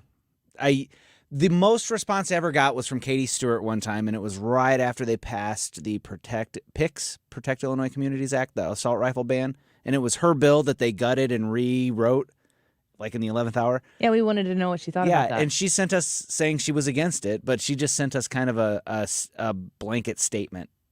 They won't join us. They won't come on air. They're always welcome. I've even reached out to those of the people on the left that are on like Fox News, a Jessica Tarloff, a Harold Ford. I don't ever really get any response there either. So I'm gonna get Leslie Marshall on. I love her. She's on the left, but I feel like she's good in making her points, and I just think she seems like a very good person. We're gonna get her on in the new year. I think we'll try. I had the idea that we could do. I could come up with 5 questions, and we have somebody on from the DNC, and I just ask them those straight 5 questions. We tell them what we're doing ahead of time. We're going to ask the DNC 5 questions. We're going to ask the RNC 5 questions. Do an interview with the DNC. Ask the 5 questions. Mm-hmm. Thank you. Appreciate you. I'm not going to sit here and argue with them. I'm not going to sit here and affirm everything the RNC says either. But I just would be curious to hear how the DNC would answer 5 questions and the RNC the same 5 questions without arguing with each other. That would be very interesting. And I guess we would have to alternate who goes first. But I don't know if that sounds like something you'd be interested in listening to. Let us know in the YouTube live chat and say hello. The YouTube live chat poll for today is, will Trump win the presidency in 2024? Yes or no? I'm going to peek at the results right now, and it's very close. It is one that if you come in here and vote, you could help sway it to go one way or the other. So are you passionate about that response? Because I think a lot of people are, and we want to know what you think. When you go to vote, you can also leave a comment in the YouTube live chat, and you can tell us what you think. Mark says Trump will not win in the general election. What part of he is not popular in America don't his supporters understand? Duck says, of course he will. He would have won last election if not for, and then in quotations, improprieties that occurred. I don't know what you're talking about. TJ says, nope, the media is against him. Trials will do their intended damage. Dems are motivated against him. Republicans are split on support and opposition to him. You agree with any of them? You have a different thought that you want to add to the conversation? Well, make sure you go give us your vote in the live chat portion of today's live broadcast on the Annie Frey YouTube channel, and leave a comment. We'd love to have you join us there as well. Did we get a response from Ryan yet? No. I asked him if he would do Wiggins America Next, and now I'm demanding that he does Wiggins America Next, because his topic is anger management skills. How does he stay so chill? Let's see if he's mad that I moved up his segment after I moved it back. Wiggins America when we come back.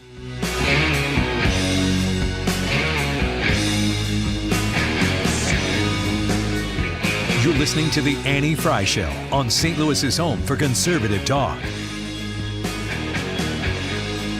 Oh, take your time. Don't live too fast. Troubles will come. They will pass. I want to talk to you about air comfort service as we move into the winter months. It is chilly out there, and you want to make sure your home is comfortable. The arrival of cooler weather means that officially we're in that heating season, and 9 out of 10 homes being under-insulated, you want to know if yours is. Corey and Kendra at Air Comfort Service Heating and Cooling and Insulation want to make sure you're not paying to heat your home that is escaping through your attic because the house is insulated poorly. This is a very, very common occurrence for homes. I would say it's probably especially in older homes, but you never know if maybe it was under-insulated to begin with. When you are having this problem of a furnace that is constantly running, feels like it's blowing warm air, but the house just does not seem to be getting warm, you reach out to Air Comfort Service and they help you out. 314-513-0091. Make sure that they know when you call that you're one of us on the Annie Frey Show. They love to hear that, of course. And I am a customer of theirs. I just don't talk about them. I am a paying customer of theirs as well. And I'm grateful for all of the services they've provided to make sure that our home is a comfortable home. And they have helped us with our furnace, our air conditioner, our water heater, a whole home humidifier. They've done an AeroSeal duct sealing on my house. Haven't done the insulation yet, but if I find my home is not heating the way it's supposed to, they're the first people I'm going to go to. If it sounds like an issue you need to address, call them at 314-513-0091 or hit them online at aircomfortservice.com. This is an important notice to consumers facing $10,000 or more in credit card debt, medical bills, or other unsecured debt. You may not be required to pay it all back because there are special programs now in effect that will significantly reduce the amount you will owe if you qualify. This is not bankruptcy or a debt consolidation loan. These programs, which the credit card companies like to keep secret, exist to aid American consumers struggling with overwhelming credit card debt by offering tremendous savings and real debt relief. Accredited Debt Relief has established a special hotline for you to call and learn what savings you qualify for. They've helped qualify consumers with over $1 billion in debt and are A+ rated with the Better Business Bureau. So don't wait. Get the relief you need during these hard economic times. For this free information, call the Accredited Debt Relief Hotline now. Call 800-873-7171. 800-873-7171. 800-873-7171. I'm Brian Westbrook with Coalition Life. In the Christmas season, we celebrate the miracle of a tiny baby, born to a poor teenager who grew to change the world. What better time to reflect on how you are being called to serve young mothers in need and their tiny, precious babies. Over the years, day in and day out, our team at Coalition Life have walked alongside women facing the fear and challenges of an unexpected pregnancy. Through the support of this community, we have given them hope and a path to choose life for the children they carry. Our work continues, and we need your support more than ever in a post-Roe v. Wade world. Visit coalitionlife.com to learn how your gift of any size can bring the joy of Christmas to life while reducing or eliminating your state taxes with Missouri's 70% tax credit. Learn more at coalitionlife.com, coalitionlife.com. Warmest wishes for a joyous holiday season and a happy new year from your friends at Odyssey and Onder Law Injury Lawyers. Is your garage door loud? Letting cold air in around the frame? For just $69, Overhead Door Company of St. Louis will perform their 26-task garage door tune-up. Just $69 for up to 3 garage doors and openers. OverheadDoorSt.Louis.com. You're listening to the Annie Frey Show live from the Air Comfort Service Heating, Cooling, and Insulation Studio. Air Comfort Service is hiring licensed journeymen. Don't have a journeyman license? Air Comfort Service will help you get it. Get guaranteed hours year-round and more. Apply online at aircomfortservice.com. St. Louis's home for conservative talk. The Mark Reardon Show. Wednesday afternoon reaction to the Colorado Supreme Court's decision to bar President Trump from a primary ballot in 2024. Weekdays from 3 to 6 on 97.1 FM Talk.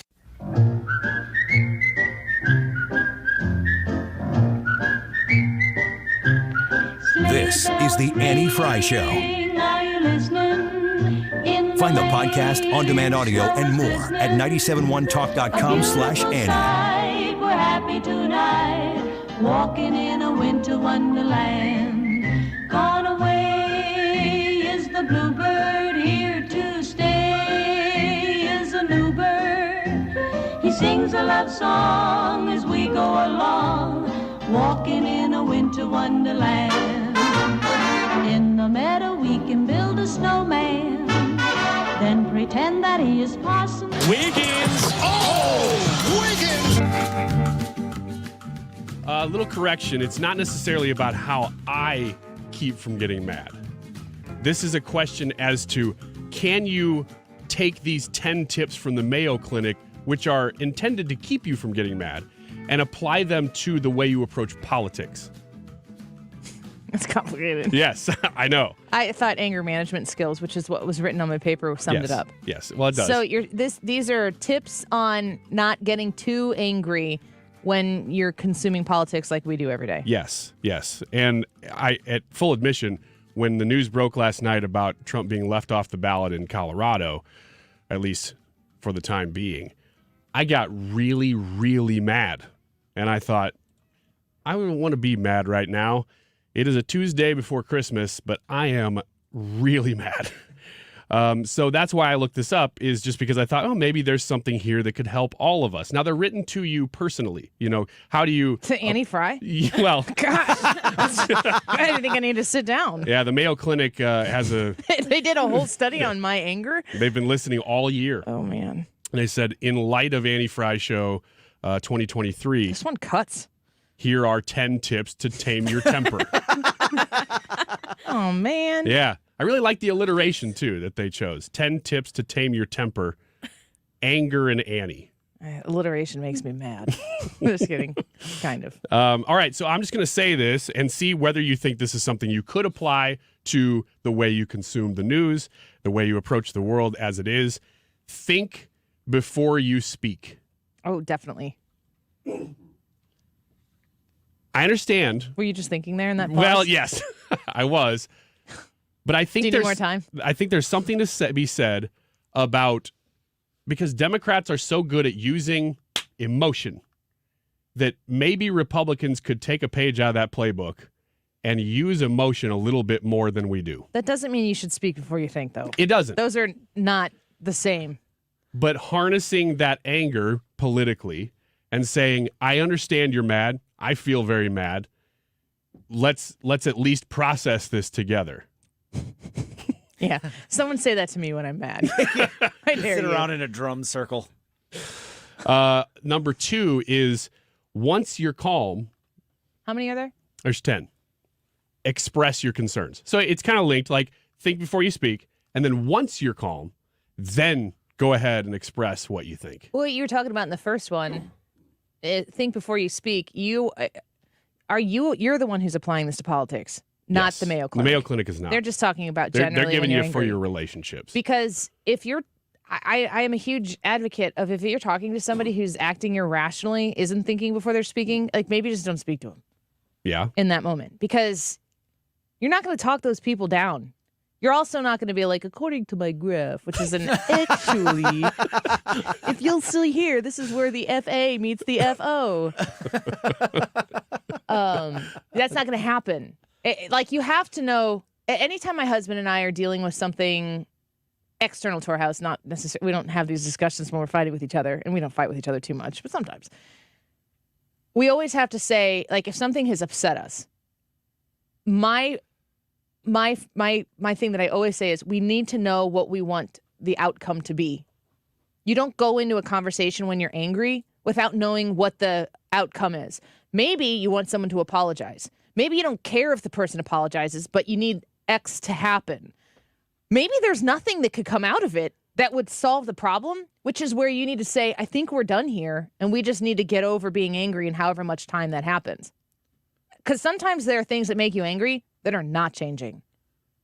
Like, if you've ever had an instance in your life where maybe it's a relationship and you've cared deeply about the relationship, but the other person is just like, I'm out. I'm not participating. And it feels like that person has moved away from hate or sadness and frustration, which are all active emotions, to being a pacifist about it and just being like, I'm uninterested. I'm disinterested. And they're gone. If you're not going to be able to affect that person and bring them back into where they care about the issue, you can't go aggress that person with what your anger is or whatever the emotion is and change them. And so maybe in that moment, you just need some time to pass, and then you reassess. Yeah, I agree with that. Brad, what do you think about the idea of think before you speak, politically speaking?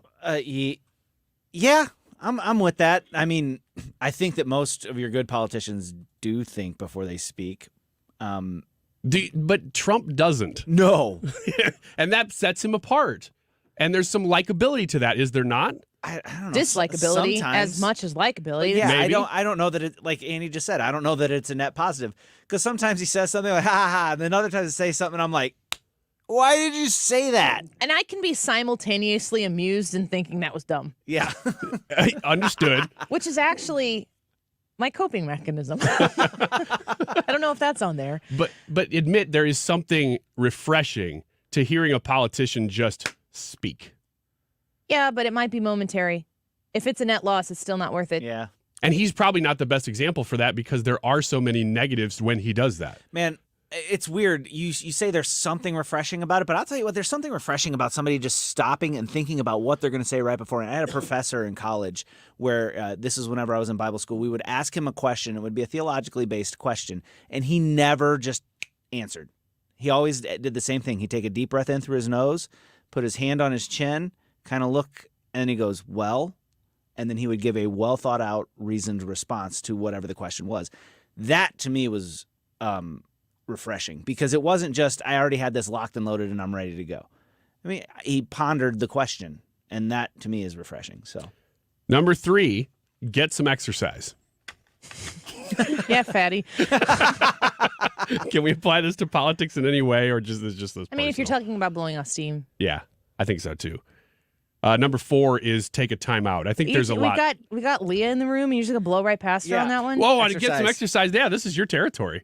Anything to say about that regarding the news? Have you ever been angry and gone and worked out and felt better afterwards? Oh, every day. I mean, not that I'm angry sorry. every day.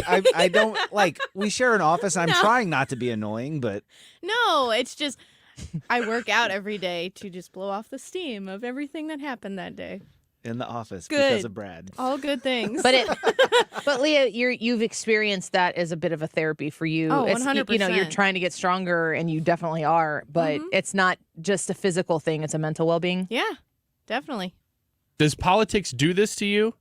I mean, does it build up for you where you're like, I can't believe this is happening, and then you go work out or blow off some steam somehow, or does it not really affect you that way? No, I wouldn't say I go work out because of politics. Because of Joe Biden. Yeah. No. That's why he doesn't work out There either. are definitely some things that get me worked up, but I don't then go work out. Like, oh, I need to go run around. Like, But if you were to skip a few days in the gym, it would probably take a physical but also mental toll on you. Definitely. Take a time out. I think that kind of goes into think before you speak in a way, although this would be more of a way to sit on the rug, separate yourself what we do in the completely. What's sit on the rug? That's where timeout is. It's one of the most brilliant things I have done as a parent. Started with Charlie. Timeout was always on the rug because there's a rug everywhere. You get timeout everywhere you go. Go sit on the rug. It's like they see a rug and they know that's timeout. So the rugs really are doing the discip for them now. They're everywhere. I don't So even have to every carry room my they own. walk in, they go, "Oh, I better be on my best behavior." You go There's to a grandma rug. and grandpa's house, they got a rug by the front of the house. If you were like at church and they're misbehaving and you're there for something and not church, but like there's a rug everywhere. You don't have to make them actually sit on it. You just threaten them with it. So You enforce it at home. Yeah. A few times at grandma's. And then when you walk into a building, you just look at me and say, "You see that rug?" It's been snowing. You see that rug? You're gonna have to sit on that. Yeah. Oh. Better behave. Oh no. That story is 90% true. I just like the Just leave idea it right that there. you could have something that's common to see be a disciplinarian Heck for you. yeah, find yours. Just like you see that door frame? You're put gonna your have nose to on it. sit near it. The Wiggins kids show up and they Yeah. won't walk through the door. I can't do it, Dad. Too much psychological trauma. Number 5 is identify possible solutions. This one to me is huge. That's what I just said. Really? Is it? At the beginning when I said, well, maybe I didn't say it in this segment. I said it to Deroy. Because he was You gotta listening. say it to me. He was listening. Yeah, because you don't listen to the show unless you're on it. Sometimes you don't listen to the show when you're on it. I said to Deroy, he was listing all of the terrible things that are going on in this country that the Democratic Party is actively invested in. And I said to him, in order to find a solution to the problem, you have to define the problem. But you also have to be solution-minded. Same thing with that's what I was calling back to when I was saying, like, what was the second one that was on the list? Or the third? It was think before you speak. Once you're calm, express your concerns, and then get some exercise. Just the idea that you have to know when my husband and I are upset with something, we have to know what the end game is here. You have to know, you have to be able to identify solutions, and you have to be able to identify those times where there is no solution. Maybe it's temporary that there's no solution. Maybe time needs to pass. Maybe this is just the new way that said thing is. And you just have to identify that and look it square in the eyes so that you can move forward. Because if you don't know what you're working towards, then you're flailing, and then you're going to make a mistake or do something that you regret. Because if you're doing something, again, impassioned with the emotion that you're talking about, that you would like to see happen more. If you're doing something that is maybe got your meter a little bit more on the emotional side than the calm, rational side, if you're doing that, but you know what the outcome is that you're trying to get to, then you might feel a little more comfortable letting those emotions go if you know that it's part of the process to get to the goal that you're trying to reach. Yeah, completely agree. I think just with this issue in particular, though, the Colorado thing, I'm looking at it going, there's a solution that could happen with the Supreme Court, but that's for that issue. This seems like such a deeply rooted problem. The reason that looking for solutions helps is because then you're not feeling helpless. Whenever you feel helpless is when you start getting ragey. And that's why, like, one of the, a cornered animal type deal. But that's why this one is particularly frustrating, is because what solution could I do on this situation outside of just letting the process play out? The next one is interesting. It says, stick with I statements. Criticizing or placing blame might only increase tension. Instead, use I statements to describe the problem. I think that the person in this room that is wrong is not me. That was a very good job. Yeah, thank you. Yeah. Do you feel better? I do. Yeah. I feel like Colorado's solved. Yeah. Thank you so much. You can take it to the Supreme Court. I Steve? will take it to the Supreme Court to solve my problem with this. Don't hold a grudge. Forgiveness is a powerful tool. We've talked about this many times. If you allow anger and other negative feelings to crowd out positive feelings, you might find yourself swallowed up by your own bitterness. I think this one actually is very applicable to politics, because you short circuit there. But I got back online there real fast. Yeah. Just unplug and plug back. Right. Because it is easy to let this stuff kind of control your mood. And that's kind of the whole point here is doesn't mean you're burying your head in the sand, but don't let it control your life in ways that it shouldn't impact. Don't hold a grudge. Agree or disagree? Leah? Agree. Thank you. Just looking for confirmation. I don't think that grudges are ever helpful, but the grudge is the reaction to something else.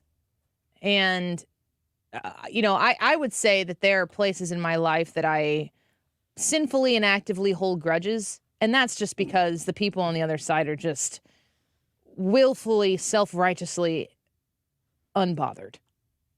And that frustrates me. So I have learned to identify that, okay, this emotion that I have towards a particular person or issue is, I will use the term sinful because that's the term I'm telling myself in my head, because that doesn't make me go, okay, I'll stop doing that. It's not that easy. I really think that grudges are most healed by time. Because if you were really upset about something, and it is amazing to hear someone come up and apologize, or if you're the person who did wrong and you apologize, when the exchange of I'm sorry and I forgive you happens, that is such a large release of tension and anxiety. But the scar tissue that is left behind, it doesn't just go away. So you kind of have to actively remind yourself, no, we're moving past this. It's an active process. It doesn't just end. Right. Last couple here on the list. Number 8 is use humor to release tension. Not at all. No, I don't agree. Yeah. I don't really find humor in much. The funniest I've ever been, in my opinion. Let's hear it. It's in a haunted house. It's very uncomfortable. Like, are you just doing a full Bill Burr set in the haunted house? 100%. Really? Yes. It's not really applicable, but it works. For me, I feel better. Oh, okay. I just am sarcastic and make jokes the whole time. I feel like the people around me were amused and horrified at the same time. Not at my humor. Things like, that guy's hand wasn't really cut off. I think he was an actor. I don't know. Like I said, the funniest I've ever been. Not at the actual attempt of it, but okay. I do find that is my greatest coping mechanism, is humor. Practice relaxation skills. When your temper flares, put relaxation skills to work. Practice deep breathing exercises. Imagine a relaxing scene. Repeat a calming word or phrase. I've never found these things to work. That never helps me. Me either. Do you pray? Yes. Maybe that would be in this category. Me too. Of course it would. I wouldn't have thought of that. But I like their phrases, take it easy. If you repeat a phrase like that, it really will help. Prayer is Christian mindfulness. I mean, people talk about spirituality or centering or meditating. That's when you pray, that's what you're doing. You're just not focusing inward on yourself. You're focusing upward on... Yeah. I mean, I would say God, capital G. The prayer thing is interesting because so many people use prayer as like a meditation tool. I would say that I end up doing that, but my goal in prayer is never to affect my mood. It's to move God. Like it's to ask God to do something because I'm believing, okay, if you're active, please do X, Y, Z. But in the process of doing that, I do feel better. Pastor? It's something, it's a conversation with God. And you are supposed to, according to the scriptures, ask God for things. And you're also supposed to be real with God. So like when I'm angry, if I go into prayer, my prayer is going to be like, God, I am very angry right now, and I'm really mad about this stuff, and I don't understand. At least give me some understanding on this. And it may not start out like super calm, but as the conversation goes on, it gets there. Yeah. I completely agree. I get it. Yeah. Yeah. And it puts things into perspective so well because you're like, I'm talking to an eternal being here who has control over everything. And now, I forgot that he's sovereign even over this situation. You know? You don't want the Job treatment. Right. Last one on the list. Know when to seek help. Learning to control anger can be a challenge at times. Seek help for anger issues if your anger seems out of control or causes you to do things that you regret. That was like a disclaimer. Yeah. Thanks, Mayo Clinic. Yeah. You're not legally liable for any of the advice on this list. I'm going to sue them for not putting that number one. I think that's a good idea. What if I didn't read that far? I think angry? you should grab how angry you are right now and use it in a lawsuit. Do you remember before disclaimers on everything? Not really. No? I don't. I think it's always been a part of my life. Oh, man. Let's take a quick break. More Annie Frey Show in a minute. Winter wonderland. Over the ground lies a mantle of white. This is the Annie Frey Show. Follow Annie on Twitter @Annie Frey Show.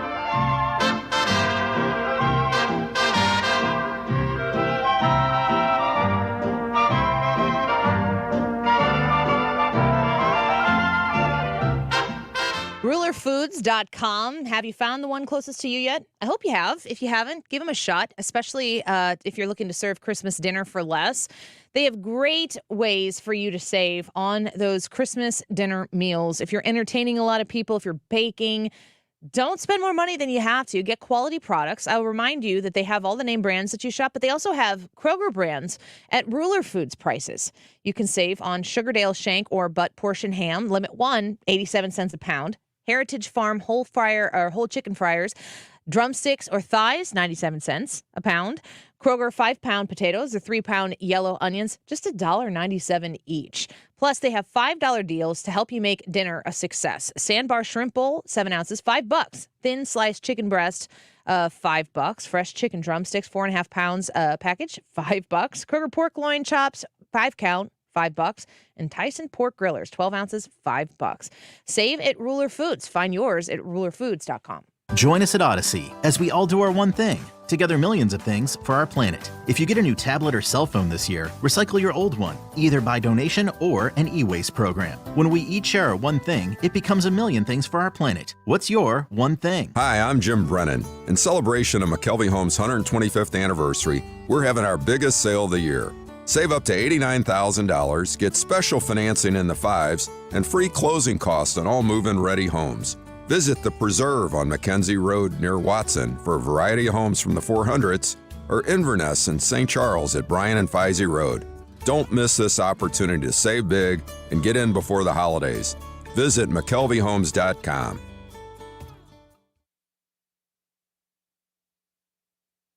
The Annie Frey Show YouTube live chat poll of the day is regarding Trump.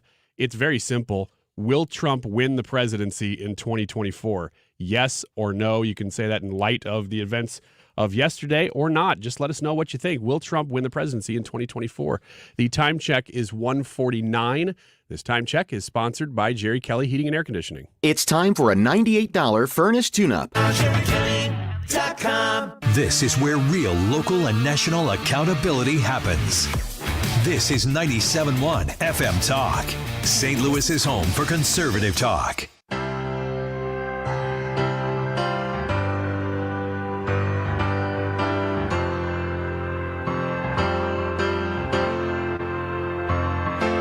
Now that she's back in the atmosphere with drops of Jupiter in her head.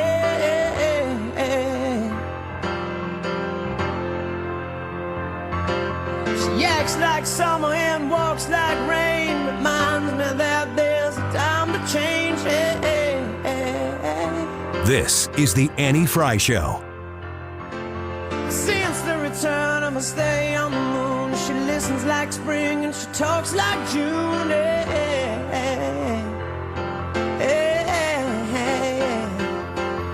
Well, tell me, did you sail across? I'm actually outraged by it. It absolutely is. I live across the street from the mill, and I used to have a really great relationship with the management. In fact, they would even, over any simple kind of press release or anything, they would give me a heads up, and they never mentioned to me at all. And of course, they never checked in with the unions.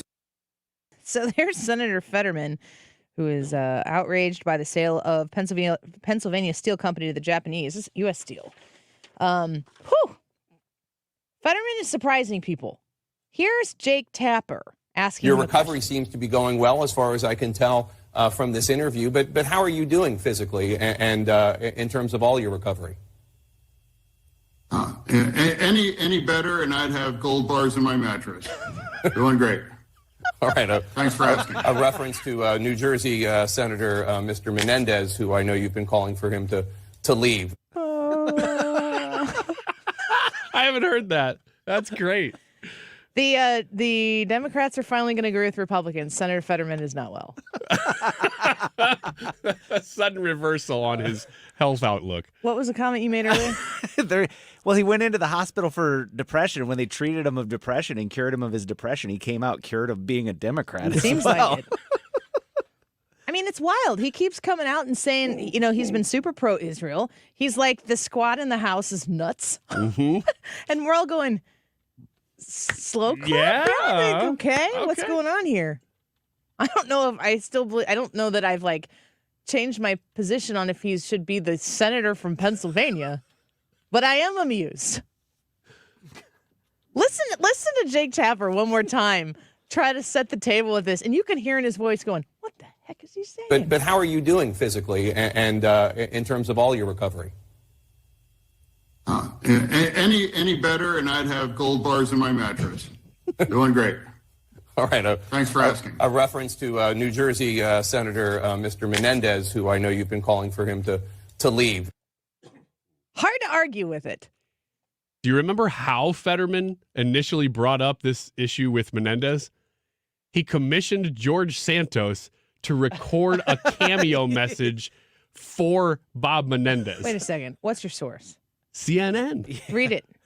Fetterman commissions George Santos to record cameo message for indicted Senator Bob Menendez. Are they just are we, is this real life?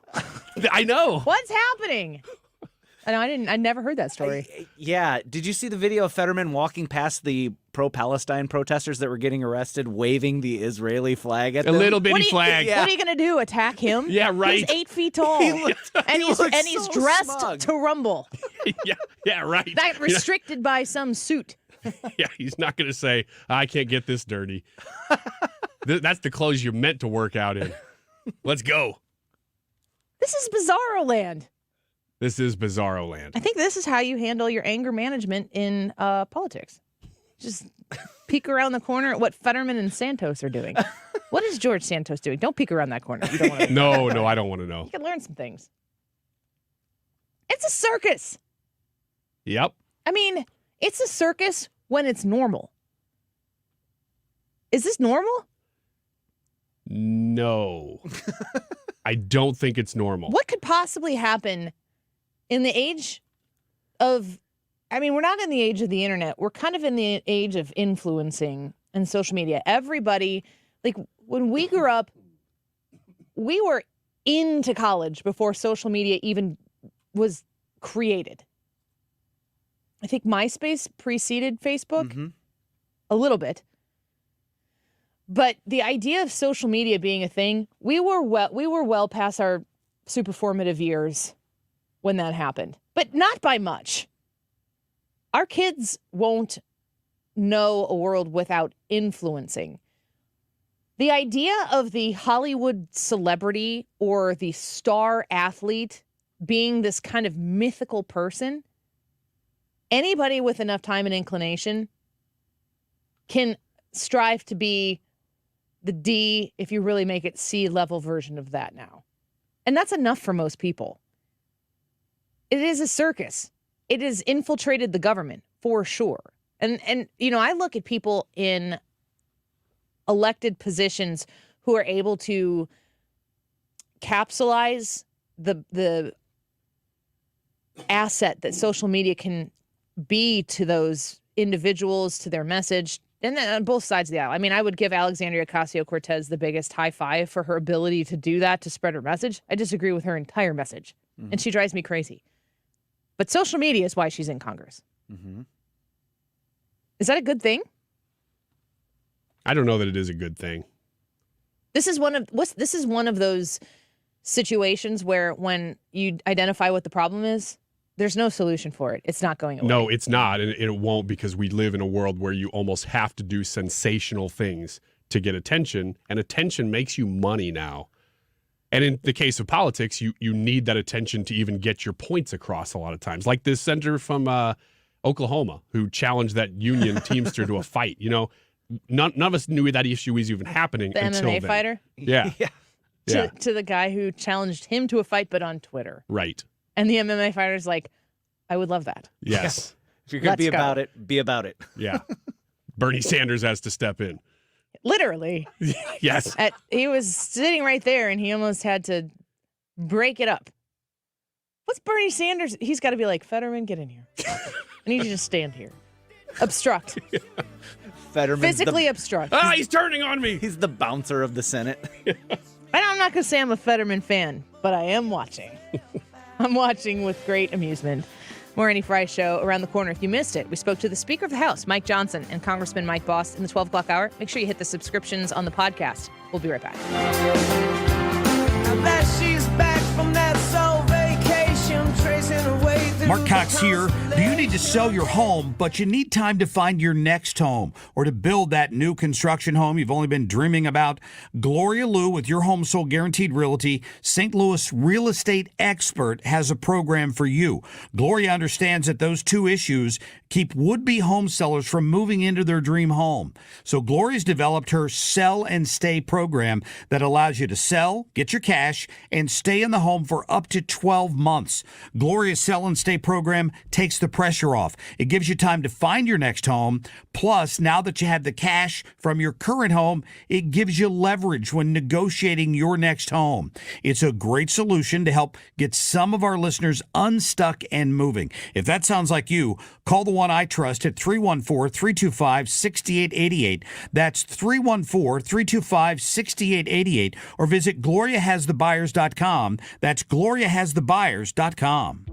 This is an important notice to consumers facing $10,000 or more in credit card debt, medical bills, or other unsecured debt. You may not be required to pay it all back because there are special programs now in effect that will significantly reduce the amount you will owe if you qualify.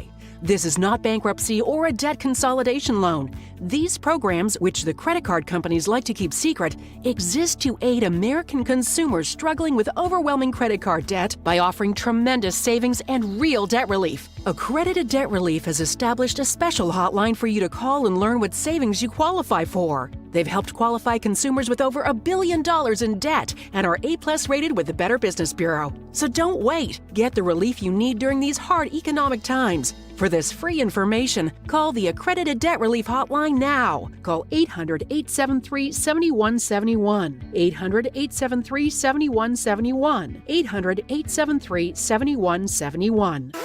KFTK FM Florissant. From the Under Law Injury Lawyers, GetJim.com studio. 97.1 FM Talk. Always live on the free Odyssey app. A prisoner swap with Venezuela. I'm Lisa Brady, Fox News. President Biden just confirming that 10 Americans, including 6 determined to be wrongfully detained, are out of Venezuela, adding he's grateful their families' ordeal is finally over. A senior administration official says Venezuela is also extraditing Leonard Francis, known as Fat Leonard, a Malaysian national who pleaded guilty to a Pentagon bribery scandal. As part of the agreement, President Biden offered clemency to Alex Saab, an ally ally of Venezuelan President Nicolas Maduro, accused of money laundering in the U.S. The deal comes as the U.S. is offering sanctions relief to Venezuela as part of reforms in a free and fair election. Fox's Jared Halpern in Washington. President Biden says the U.S. is ensuring the regime meets its commitment. He also says the administration remains deeply focused on the release of hostages in Gaza and wrongfully detained Americans around the world, including Paul Whelan and Evan Gerskovich in Russia.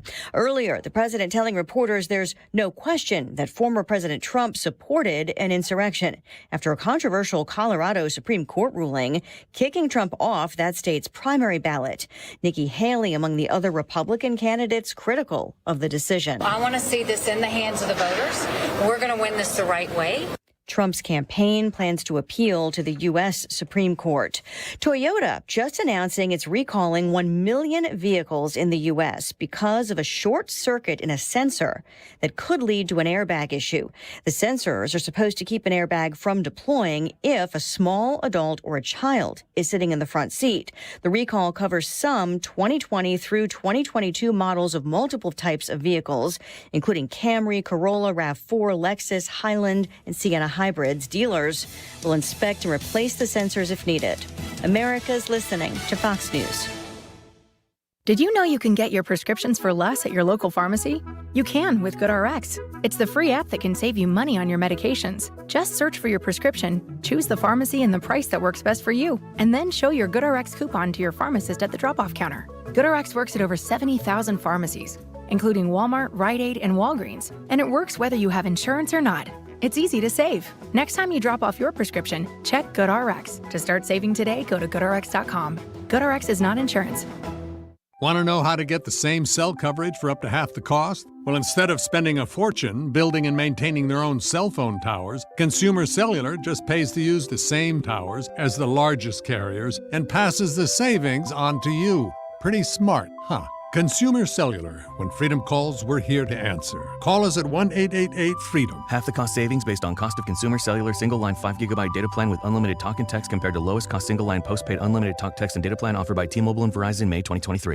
Air Comfort Service, heating, cooling, and insulation. Weather. Chief Meteorologist Dave Murray. We're getting ready to say goodbye to the fall season. Winter officially beginning on the 21st at 9:27 at night. So Friday, really the first full day of winter. This afternoon doesn't feel like it. 55 for the high, a mix of clouds and sunshine. Cloudy skies tonight, 38. Thursday, clouds control 55. Batch of light rain late Thursday night, early Friday. This is 97.1 FM Talk. Chief Meteorologist Dave Murray. Del Walmsley and the Wealth Cycle. This is the wealth cycle that I've taught for 30 years. Buy one house, 10 houses, an apartment, 2 apartments, 8, 20, 500 units, 1,000 units, 2,000, 5,000 units. And as you keep putting the money and the profits back in, you become one of those rich people. And much quicker than you'd even believe. Learn Dell's Wealth Cycle at GiveMeTotalFreedom.com. Use promo code 2023. Save 60%. Code 2023. GiveMeTotalFreedom.com. GiveMeTotalFreedom.com. Pluto TV is your home for the holidays. Enjoy Christmas classics like Scrooged with Bill Murray or Last Holiday with Queen Latifah. All for free.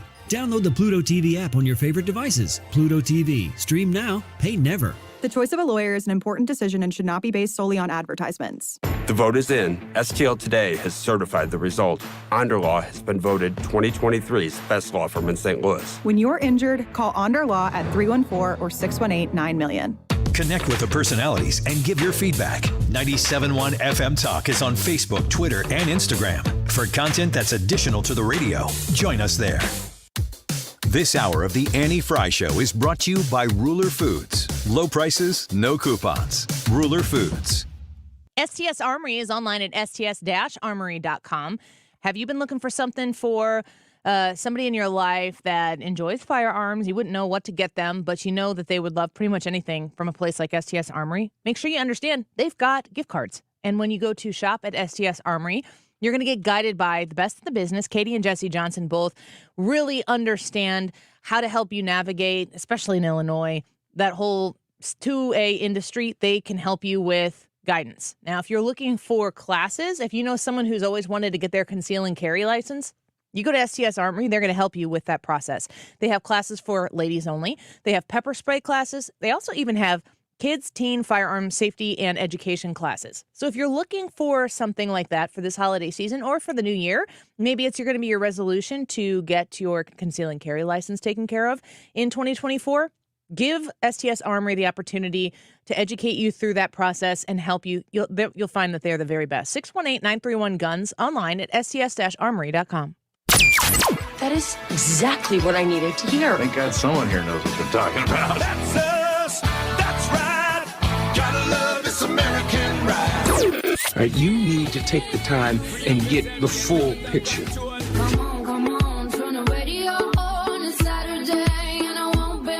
Don't get me wrong, I love the ladies. I mean, they rev my engine, but they don't belong in the newsroom. It is Anchor Man, not Anchor Lady. What do you want from me? I'm not America's sweetheart. Goodness sake, kid. Keep your voice down. Your father's listening to the radio. I'm not America's sweetheart. This is the Annie Frey Show. I think you're all misreading the electorate. I think that the electorate is not looking for less blood. I think they're looking for more blood. I think that people are more angry about crime than they've ever been before. I think they're more angry about the border, the fentanyl, the sanctuary cities, the boys competing against girls in sports, schools out of control. I think, as I've said before, people are looking for a bigger middle finger this time than they were in 2016. Reince Priebus, who's the former chair of the RNC, identifying the electorate as out for blood, much more than, he's talking to ABC there, much more than he thinks that people are understanding, that there is an anger that exists in American politics today, but in the American electorate, that everywhere you look, it really does feel, I mean, these are big words, and if somebody wants to string together these words and try to hit me with them, the entire impeachment trial in the Senate, they played 20 minutes of Democrats saying things like, go to a gasoline station and get in their face and all that stuff. I'm not talking about inciting violence, but I am saying that if you're somebody who has the value system that I have, I know not everybody does, but a lot of people do. If you're someone who has the same value, conservative, traditional mindset that I do, it is under assault in every way you can turn right now.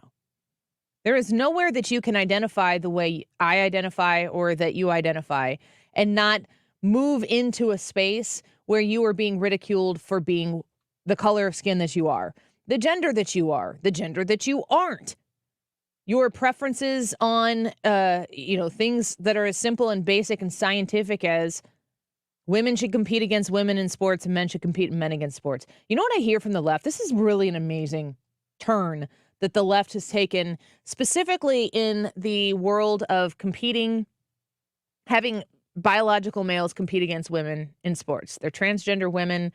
Why do we refer to them as transgender women? Why don't we just call them women? Why label them transgender women? It's an indication that it's not the same. If you're saying transgender women, you're saying that the trans part of that sentence indicates that there was a point A and a point B. That matters. That's science. Might make people uncomfortable to hear that, but that's the truth. It is amazing that, and I think that this point is subsiding a little bit. I'm hearing it less and less because people are starting to see, obviously, the direction this is headed. That one of the main points that has been said in the last year about the whole question about transgender women competing against women in sports is, how often does this even really happen? Well, I don't know. How often are you okay with it happening? More than once? Because that has to be the answer. That not only is that the answer, but the answer is also, how often do you hear conservative radio talking about it?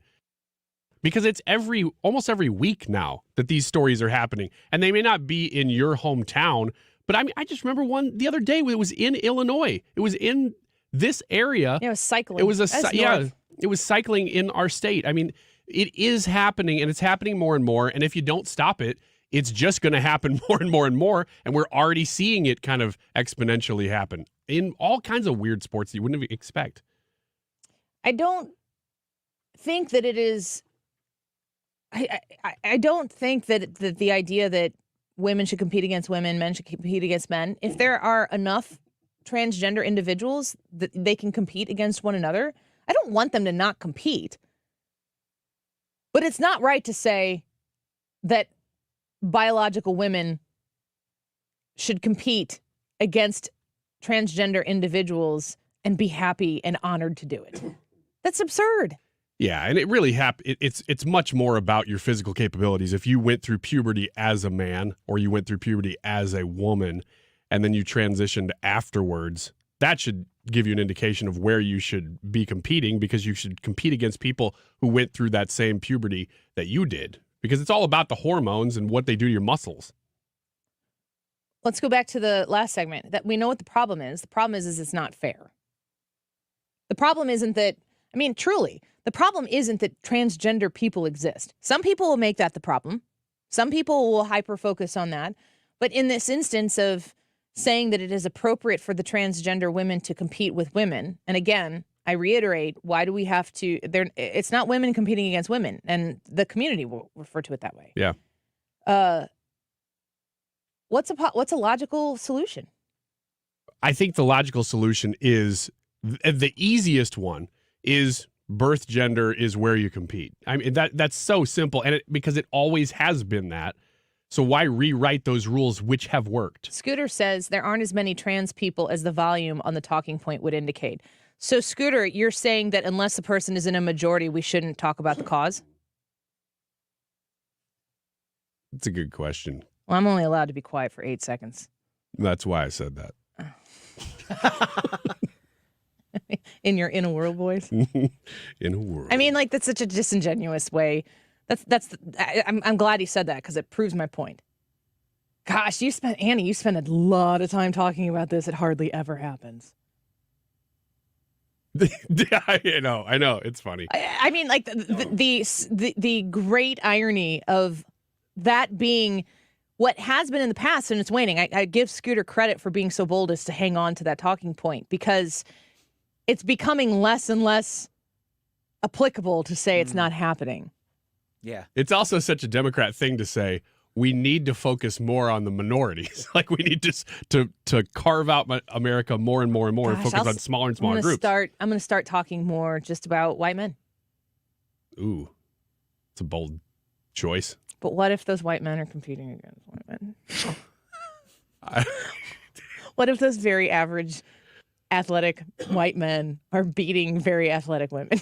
Can I talk about them now? I don't know. I don't know what the rules are. I don't make the rules. I'm supposed to play by them. But it's, here's also a hard lesson to learn, is that when you go and you do what the left does and you give a voice to the people who are in the minority and being oppressed by the voice of the majority. And so you're like, I'm going to take a page out of the left here, and I'm going to stand up for these people who may not have in mass a great voice, but I see an injustice, and I'm going to apply my voice and my platform to speak up for the people experiencing injustices in the world, because maybe they're not in the majority, but they should still be heard. I'm going to take that page out of the leftist playbook, but then they change the rules. I just love the idea that, well, but that's such a minority, they don't matter. Like, coming from the Democrats. I need a written signed document of what these flipping rules are so that I can abide by them. Because when I take that page out of the left and I go there, they change the rules midstream. Mm-hmm. And I can't get out of the freaking stream. You know what? I'm trying to get out. I'm trying to make a difference, Scooter. I'm trying to make an impact and use my platform for good, for people who need to have a voice, be lifted. I'm going to throw this out there. Okay, I'm going to catch it. Maybe we shouldn't play by their rules. Sometimes I bob and weave and cross over them.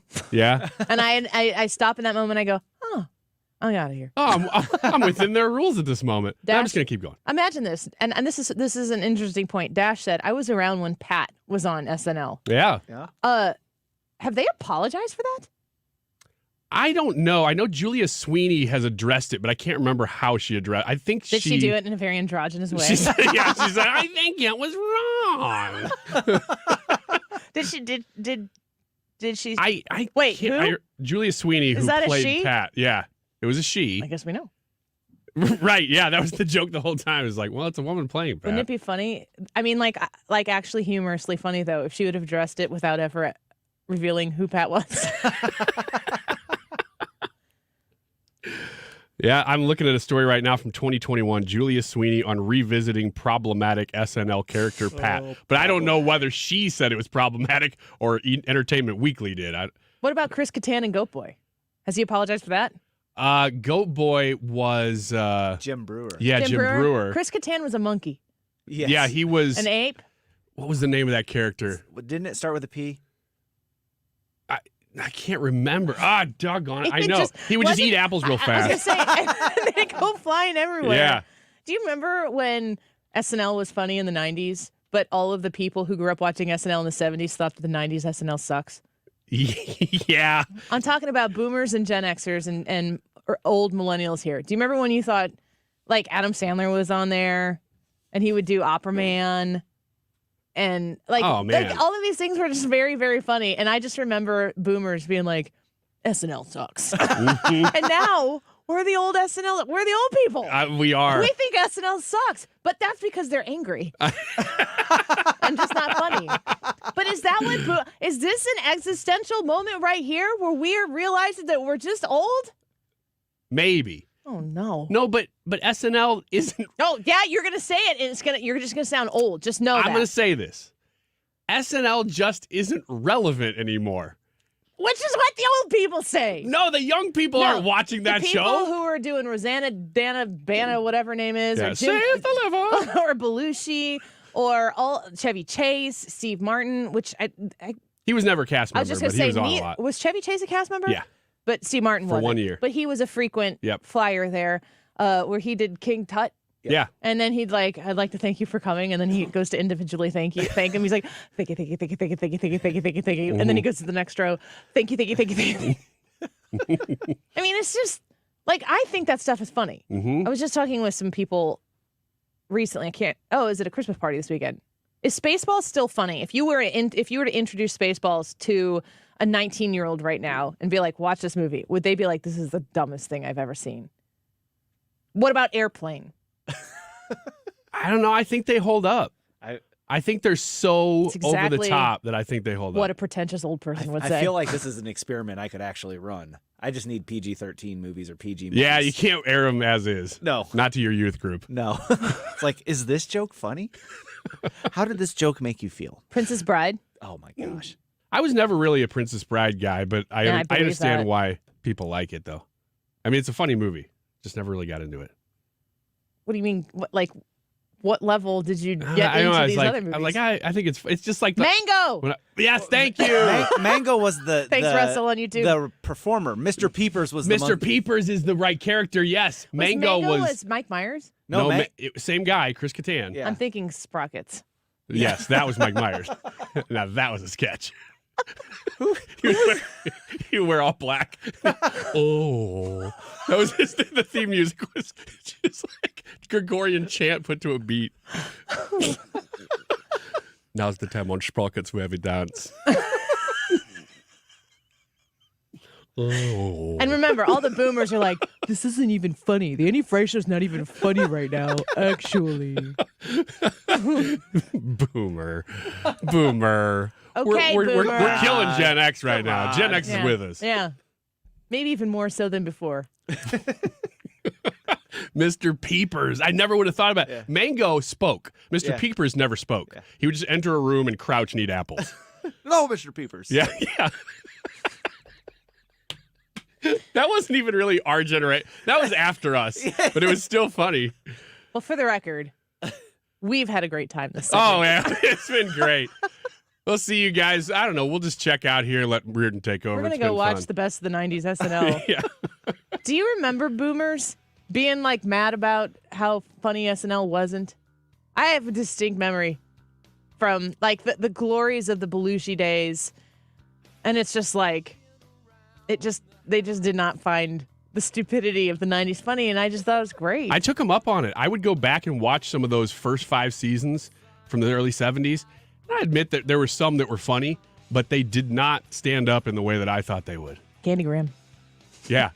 I was just thinking about that. Anyway.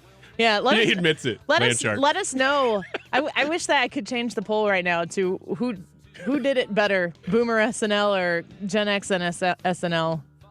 And I don't know who would win that.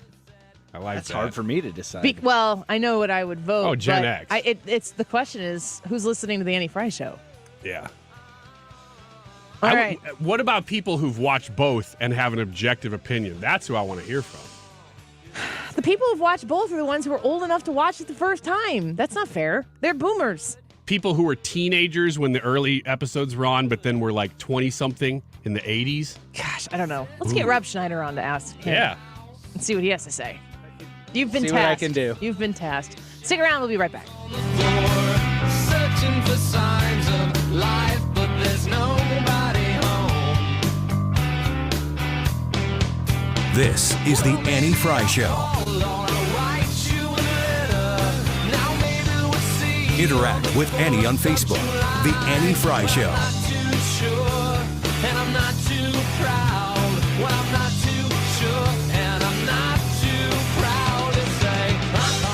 Stewart's American Mortgage is the home of the bagel loan, and it should be your next phone call or text if you have a mortgage, either a refinance or a mortgage purchase. You're buying a new home in these coming days. You got to get with Stewie at Stewart's American Mortgage. I stand by this. I'm a customer myself of Stewart's, and he is legit when I tell you that if you get a bagel loan that you pay nothing in closing costs that other lenders out there will charge you for. That's for real. That's the truth. He doesn't roll them in. He doesn't tuck them away. He doesn't hide them.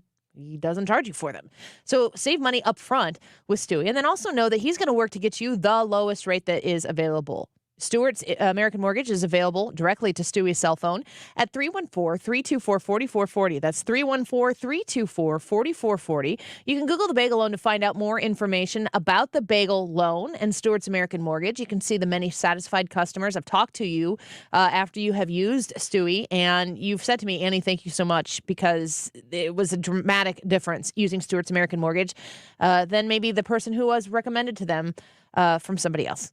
Reach out to him. Tell him Annie said hi. You'll be glad you did. Google the bagel loan, NMLS number 226715. It's football season, and the NFL is in full effect on the free Odyssey app.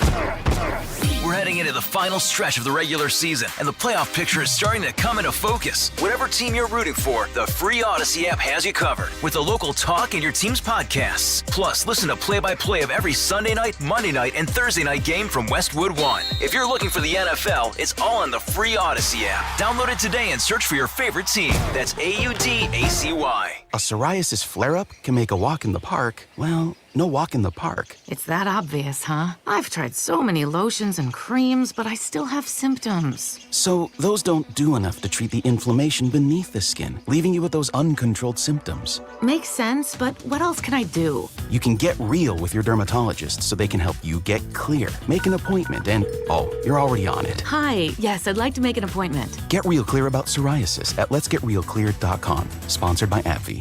Sometimes I struggle to get to sleep. My body stopped for the day, but my mind is still running. So I take ZzzQuil. ZzzQuil, the world's #1 sleep aid brand, has a range of non-habit-forming products to fit you and your family's needs. Invest in a great night's sleep for the best you tomorrow. I'm awake and ready to take on anything. Better days start with ZzzQuil nights. Explore our products at ZzzQuil.com.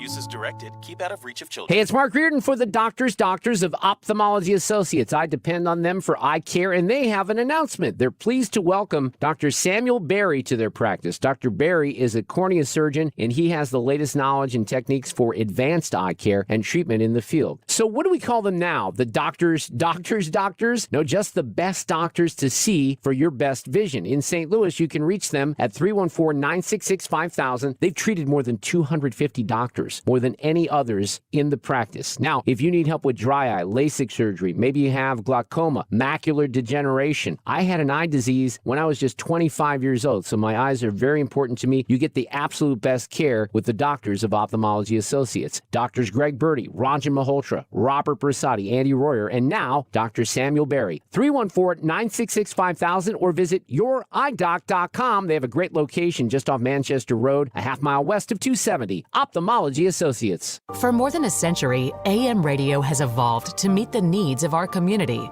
More than 80 million listeners depend on AM radio each month. AM radio is also the backbone of the emergency alert system, which keeps us safe in dangerous times. It's reliable, free, and public safety depends on it. Text AM to 52886 and tell Congress we need AM radio in cars. Message and data rates may apply. You may receive up to 4 messages a month, and you may text STOP to stop. This message furnished by the National Association of Broadcasters. You're listening to the Annie Frey Show live from the Air Comfort Service Heating, Cooling, and Insulation Studio. Winter is here. Make sure your furnace is ready to safely heat your home when cold weather arrives. Get in your comfort zone with a heating system check. Visit aircomfortservice.com.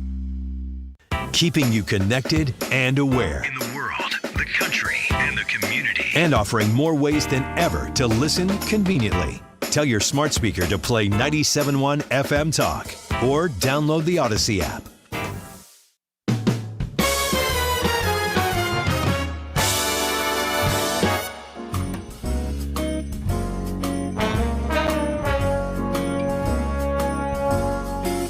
It's beginning to look a lot like Christmas everywhere you go.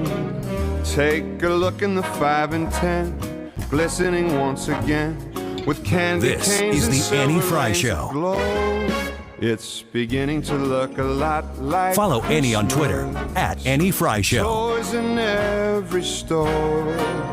But the prettiest sight to see is the holly that will be on your own front door. A pair of hop-along Welcome back boots to and the Annie Frey Show. I gotta be honest, I'm starting to check out. Don't do it yet. You can't.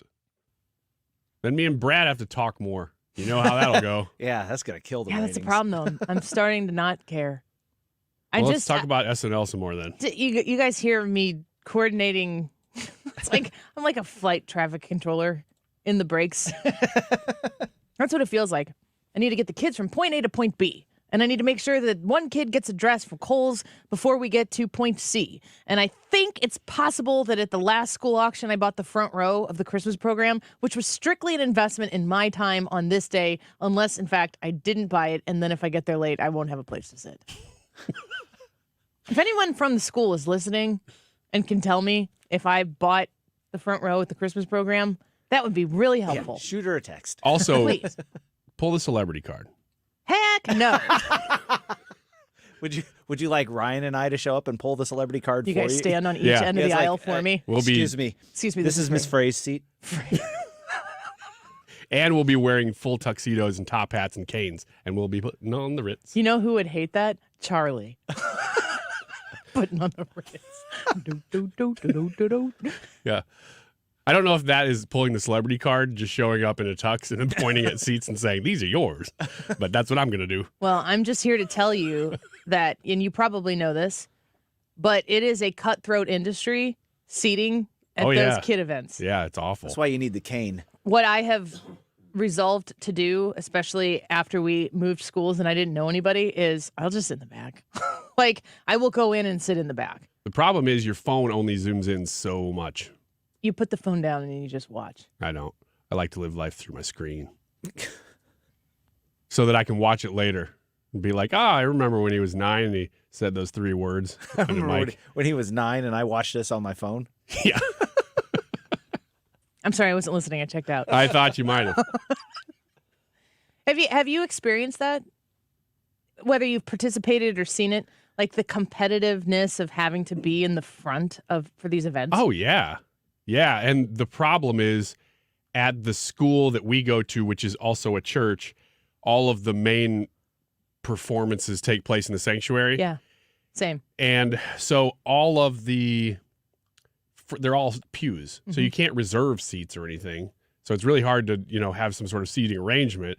And then if you don't show up at least an hour before the thing, you're probably sitting either in the back or way on the side.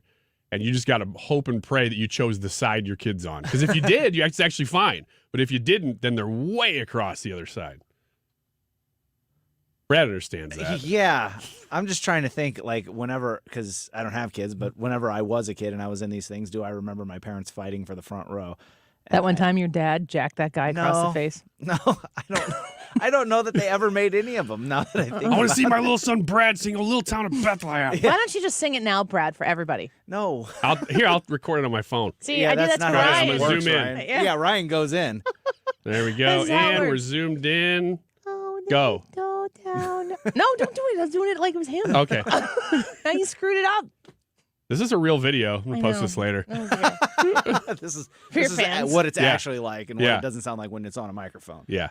It is cutthroat, and it doesn't. I mean, like, you can choose not to participate in it, which I highly recommend. Like, as soon as you alleviate yourself of the stress of like, I need to be in. Your kids don't need you to be in the front row. The only reason, like, I would actually pay. I always bid on these things at the school auction because they put rows on. People reserve those or whatever. I would actually pay to just have a pew reserved.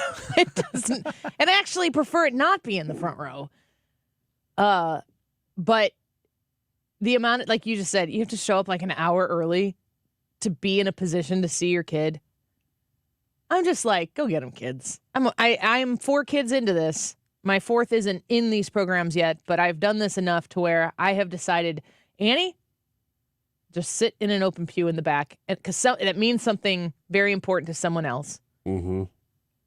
Or I try to buy it. But then if I buy it, I don't remember. Like, the whole point is I'm buying my time. And I actually, I'm reading. I wonder if these people are going to comment, because I know sometimes they listen to the show. They auction off front row seats. That's my mom. Off at school auction. They did. Yeah. Thanks, Mrs. Range. How would she know? Huh? She was there. She was my mom. She is your mom. Oh, about I thought you were talking about Annie's seats today. I'm like, how does she know that? That's incredible. We'll explain it after the show to you, Ryan. We'll go back and replay this on YouTube for you, and then we'll take it step by step. Thank you. Ooh, I got people texting people right now. That's good. Because I don't know. The whole reserving a seat in the pew thing, too, is hard, because even if you do get there an hour early and you want to save seats for grandma and grandpa, you can't, because you don't know how much space everybody's going to take up. You can, but you got to be that person. You got to fight for it. You got to wear like 4 winter coats. Mm-hmm. You just take one coat off and lay it on the pew, and another coat off and lay it on the pew. Yep. And I'm not willing to do that. I'm not either, especially in the spring or summer. Yeah, for graduation. Yeah. You walk in with 4 coats and 7 purses. Yeah, hey, it's the Michelin Man. Don't worry about it. You? Just want to sit up close. Yeah. Have you ever do they have Christmas stuff at like programs for your kids? Do you do that stuff? Oh yeah. Is it church or is it school? It's both, although more school than church. My kids have been singing some songs for church, but we always do stuff on Christmas. Our church, I don't know if you guys have this problem at all. Maybe you've completely figured this out. I've never been able to figure out how to do this. But the church services that my church does, whether it be my current church or any church I've ever been to, they take place usually on Christmas Eve. A lot of times they're candlelight services, and they sound wonderful, and I want to participate in them in a way that's significant because it's Christmas, the religious holiday. But I can't because of all of the family stuff, which I love doing and definitely takes priority. So I really have never been able to weave in the church part of Christmas Eve with all the family stuff. I'm not complaining. I've just never been able to figure out how the puzzle works. You just make a choice. I guess so. But yeah, then that's what you have to do. But do you guys do like the midnight thing, the 11 o'clock, and then the church gets out at midnight? No, it's 11:30. Starts at 11:30? Yeah. And my parents do the music for it because they do the music for church. Well, you've got it figured out then. And sometimes it really depends because a lot of the other people who are in the church choir with my parents will be elsewhere for that service. So it's a lot of times I'll get asked to sing with my parents. If they, I'm always like, I will do it if you need me, but I don't need to do it because you never know what you're going to get with kids at an 11:30 Christmas Eve service. Right. Are they going to be like bouncing off the walls because it's Christmas Eve and tomorrow's Christmas morning? Or are they going to all be sleeping and crabby or something like that? We did our church. We have a small church. We did a children's nativity. It was the beginning of church on Sunday, this past Sunday. So it took maybe 15 minutes or so. And it was the front part of church, which I appreciated because it's like in the schedule. The whole Sunday school did it. We had a whole bunch of kids. It was so wonderful. They did such a good job with it because it was exactly what it's supposed to be. Yeah. It's the nativity Nobody story. hitting their mark. My niece was the star. And wait, she was the literal star? And the star. Okay. Yes. Amazing. In both physical and moral sense, I don't know. But it was this big gold star, and it was like this, Uh-huh. and with her little She had to face, stand with her little feet face apart. in the middle. Oh my gosh, it was just the most adorable thing ever. And she has the personality of a dozen people. It's amazing. And she just walked in and she's like, yeah, I'm the star. And she stands in the center. It's so cute. It was like, oh, I couldn't get enough of it. So that was Christmas morning. And then the kids' school program, they go to a Lutheran school. So the kids' school program is tonight. But Wednesdays are traditionally, if you go to a Lutheran school, maybe it's like this for Catholics. I don't know if it's like this anywhere else, but all I know is specifically Lutheran education, which I am a huge, huge advocate for. They have Advent services on Wednesday nights. So you have, Sunday worship, but then you do an Advent worship on Wednesday nights. And there's usually a dinner or some type of social. Maybe you might do a full dinner on Wednesday evening. You might do like a dessert thing afterwards or whatever. Like a pot bless. And Lutherans call them potlucks. Not us Baptists. I know, you guys got to... You call it what? I'm throwing you under the bus here. No. We call them potlucks. Weirdo. Yeah. They replaced the last Advent service with the children's. It's not a program, it's a service, and that goes back to Mr. New Neighbor, my 6th grade teacher, who was the music director and would not allow you to call it a Christmas program because it was a worship service. Oh, really? Mm-hmm. He was militant. Wow. It was a worship service on Christmas Eve that led into Christmas, but not a Christmas service. No, it was a Christmas service. It wasn't Not a program. Oh. This isn't a stage show. We are worshiping. And it had all of the elements. See, you're laughing, and I understand why you're laughing, which is why I'm saying it out loud. But I know there are a lot of people who are in, like, the Lutheran circle and probably bigger than that. But like I said, I don't know what everybody is into. But, like, the difference between calling it a program and a service is a distinction that was very important for him to make in 1996, and I still remember it. And I get it. I understand it. It just reminds me of him. He has passed. So it's a good memory. The staying up till midnight thing is one that I've always avoided, even though I thought it sounded cool.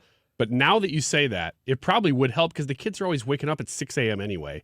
And then we're telling them, no, you got to wait till whatever time we're ready. And that would probably solve that because they'd be tired enough they'd sleep in. Unless they wouldn't anyway. And then it'd be even worse. Way to crap all over Christmas morning there. That's wonderful. You just totally drag Christmas morning down. Then I got to get up. If everybody gets up at 6 a.m., you're not like, let's go. No way. I am sleeping as long as I can. We make our kids wait. They get up before us every year. And we're like, nope, not ready yet. Because you're sleeping? Do they jump on the bed and yell Santa came? Yes. That has to be the best, though. It is the best. Apparently not. But I just want to be well off. rested for when the activity begins. Well, then go to bed early. I can't. I got to stay up and see if Santa comes. He's always so late, too. I know. Do I have the front row? Do we know yet? Did we get long enough in this segment for you? I got a text message from the person who's in charge of like PTL or whatever we call it there. You have front pew left side. Yes. Because you bought it? Yeah. Okay. I don't think they just gifted it to Well, me. I thought maybe. You're on the radio. Celebrity. Yeah. Yay. Thank you for texting me and for whomever made that happen. Because I did not text the person who texted me, but she is a soldier for volunteer work for the school. Yes. That literally just gave me an hour more time after work, between work and the event. That's amazing. It's worth every penny, and I have no idea what I spent on it. What's the program? / It's worship a service. Not a slash. It's just a service. What is it? The kids sing Christmas carols and read from the Bible, and I don't know. I can't wait to find out. Okay. Video it for me, please.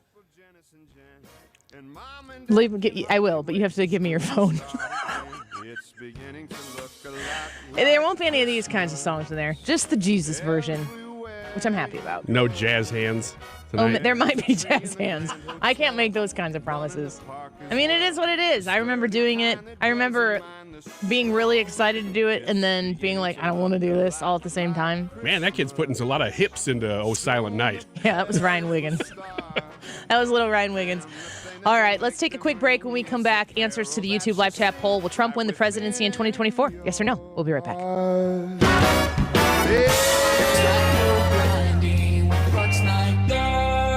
Are you waking up in the morning with a sore jaw, headaches, ringing in your ears, all because you're grinding and clenching your teeth at night? That's exactly what was going on with me. I ended up going to a dentist, and he wants to charge over $600 for a night guard.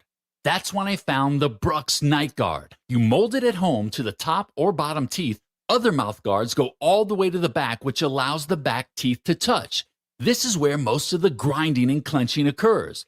The Brux Night Guard redirects the bite force away from the back teeth, reducing jaw pain while still protecting the teeth. This unique design is what makes Brux Night Guard different from all other traditional grind guards. Order your Brux Night Guard today and get 10% off plus free shipping. Go to BruxNightGuard.com and enter the code BRUX91. That's BRUX91. Stop your grinding with Brux Night Guard. Hi, I'm Tom Hoffman, president of Tom Hoffman Heating and Air Conditioning. I'll beat any competitor's price on a new furnace right now. Just call me, 314-471-7625. You've been listening to the very popular Wellness 101 for many years, Saturdays and Sundays on 97.1 FM Talk. We're happy to share that we've expanded the show to 4 times a week. Yes, 4 times every weekend. Saturday at 10 a.m., Saturday at 8 p.m., Sunday at 9 a.m., and Sunday at 2 p.m. It's the same great show designed to cut through the nonsense and provide you a common sense, science-based strategy for a healthy life. So join TJ and Aaron for Wellness 101. Now 4 times a week on 97.1 FM Talk. The Annie Frey YouTube live chat poll of the day. Will Trump win the presidency in 2024? This is a question that seems to change by the day, but it's the same question. Will he win in 2024? Yes or no? Let us know. The time is 2:42. This time check is sponsored by Jerry Kelly Heating and Air Conditioning. It's time for a $98 furnace tune-up. Happy Wednesday. It's Mark Reardon. We now have some answers to the questions over the cop car hitting the gay bar in South St. Louis, but the ridiculous overreaction, in particular our mayor's, is more than comical. I'm going to cover it coming up.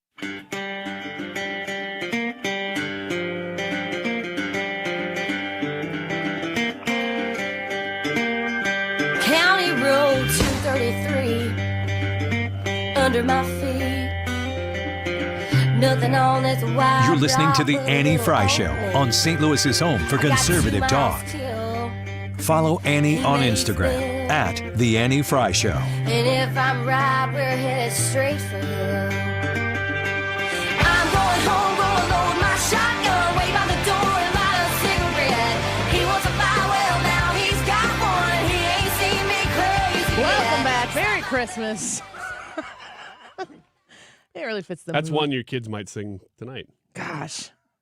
There's this, Miranda Lambert sings a song called Little Red Wagon. Have you ever heard that song? No. I've played it on the show before. It's I probably the only time know you've it. ever heard Yeah. it. But it's, you can't ride in a little red wagon. It's all about her Dodge Dart. The front seat's broken and the axle's dragging. And I distinctly remember my older 2 daughters being able to sing the whole song as like 3 and 6-year-olds. That sounds like a good song that a kid would like to sing, Little Red Wagon. Yeah, it's just not really for kids, though. Is there some double entendre in it? I mean, not like terrible, but it's like when there are a few things that your kids will do, and you're like, as a parent, you're like, I should stop that, but it's cute. Yeah. So you just allow it. Do you do that in the Wiggins household? Yeah, once in a while. If Like when your kids mispronounce something and you let them mispronounce it for way too long. Yeah, that's great. Our youngest still says everything is normal. Normal? Yeah. And you're like, yes, in fact, it is. Yeah, we're like, yes, it is. It is. Everything's normal. And we just live with it and love it. Yeah, it's hard to turn that off. And my kids read so much, too, that they end up, when they say a word, most of the time they've never heard it spoken. So they're just saying it after having only read it. It's only been in their mind. Mm-hmm. And the other day, it happens all the time, but the other day I was like, oh, I need to note that one because that was funny. She goes, oh, I think I would really like to be in a Christmas page aunt. Oh, yeah. She should come tonight. Or pageant or something. It was like, yeah. I'm sure you would. Yeah, that's interesting. I love the little things. I know the L's are hard to learn. Kids don't learn how to do the L as early as other things. So Charlie was always Charwee. So we still kind of call him Charwee sometimes. Yeah. One of the funniest ones is when, and I think this is probably not common to us, like everybody does this. If a kid is clearly trying to emotionally manipulate you into something and they're so over the top about it, like they're just I'm so sad. Yeah. I'm so sad that I don't get to stay up till 8 tonight or whatever it is that you're like, oh my gosh, I feel your pain. I feel your pain. Go to bed. I can't allow this pain to exist. You probably should stay up till 8 tonight. Another one in our house is Evelyn I don't know, she might still call it granola instead of granola. Yeah.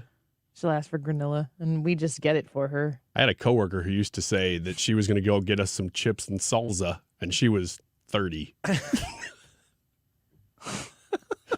Or jalapeno. Have you ever heard anyone say jalapeno? Do you correct them? No. Like, that's not a word that you can correct grown people from saying. It's like, you're pretty committed to this now. I don't know that I get to weigh in. It's got an inye.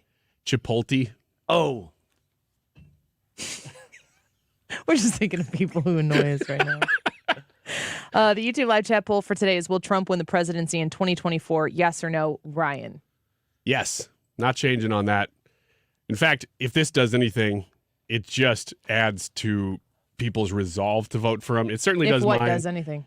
This Colorado ruling about him not being on the ballot. It's so amazing to me. And I think Mike Davis said this at the very beginning of the show, that he's been getting texts from people who are not even in the Trump camp going, okay, this is another step too far. But there's been so many steps too far. Does it last through Election Day of 2024? Are people still upset by these things by then? That's a big question. I'm still saying yes to the question, will Trump win the presidency, though? Here's his reaction to that Colorado It's no wonder crooked Joe Biden and the far-left lunatics are desperate to stop us by any means necessary. They are willing to violate the U.S. Constitution at levels never seen before in order to win this election. Joe Biden is a threat to democracy. It's a threat. They're weaponizing law enforcement for high-level election interference because we're beating them so badly in the polls. I had to laugh at the comment. I think it was Steve who made it earlier in the show. Said, didn't they move the All-Star game out of Atlanta to Colorado because of voter suppression? Oh, my gosh. Wow, yeah. That's true. I think we should take the Rockies. Yeah, maybe MLB should move the Rockies out of Denver. Yeah. Yeah. It's like move them to, like, Topeka. I don't want another Kansas team. It's just flat. Let's just put them in Call Alaska. them the Rockies. Let's take the Rockies and put them where it's really cool. Yeah, the Anchorage Rockies. Yeah, that'd be great. You play any time of day because it'd be night. Yeah, they're going to leave Miami and fly to Fairbanks.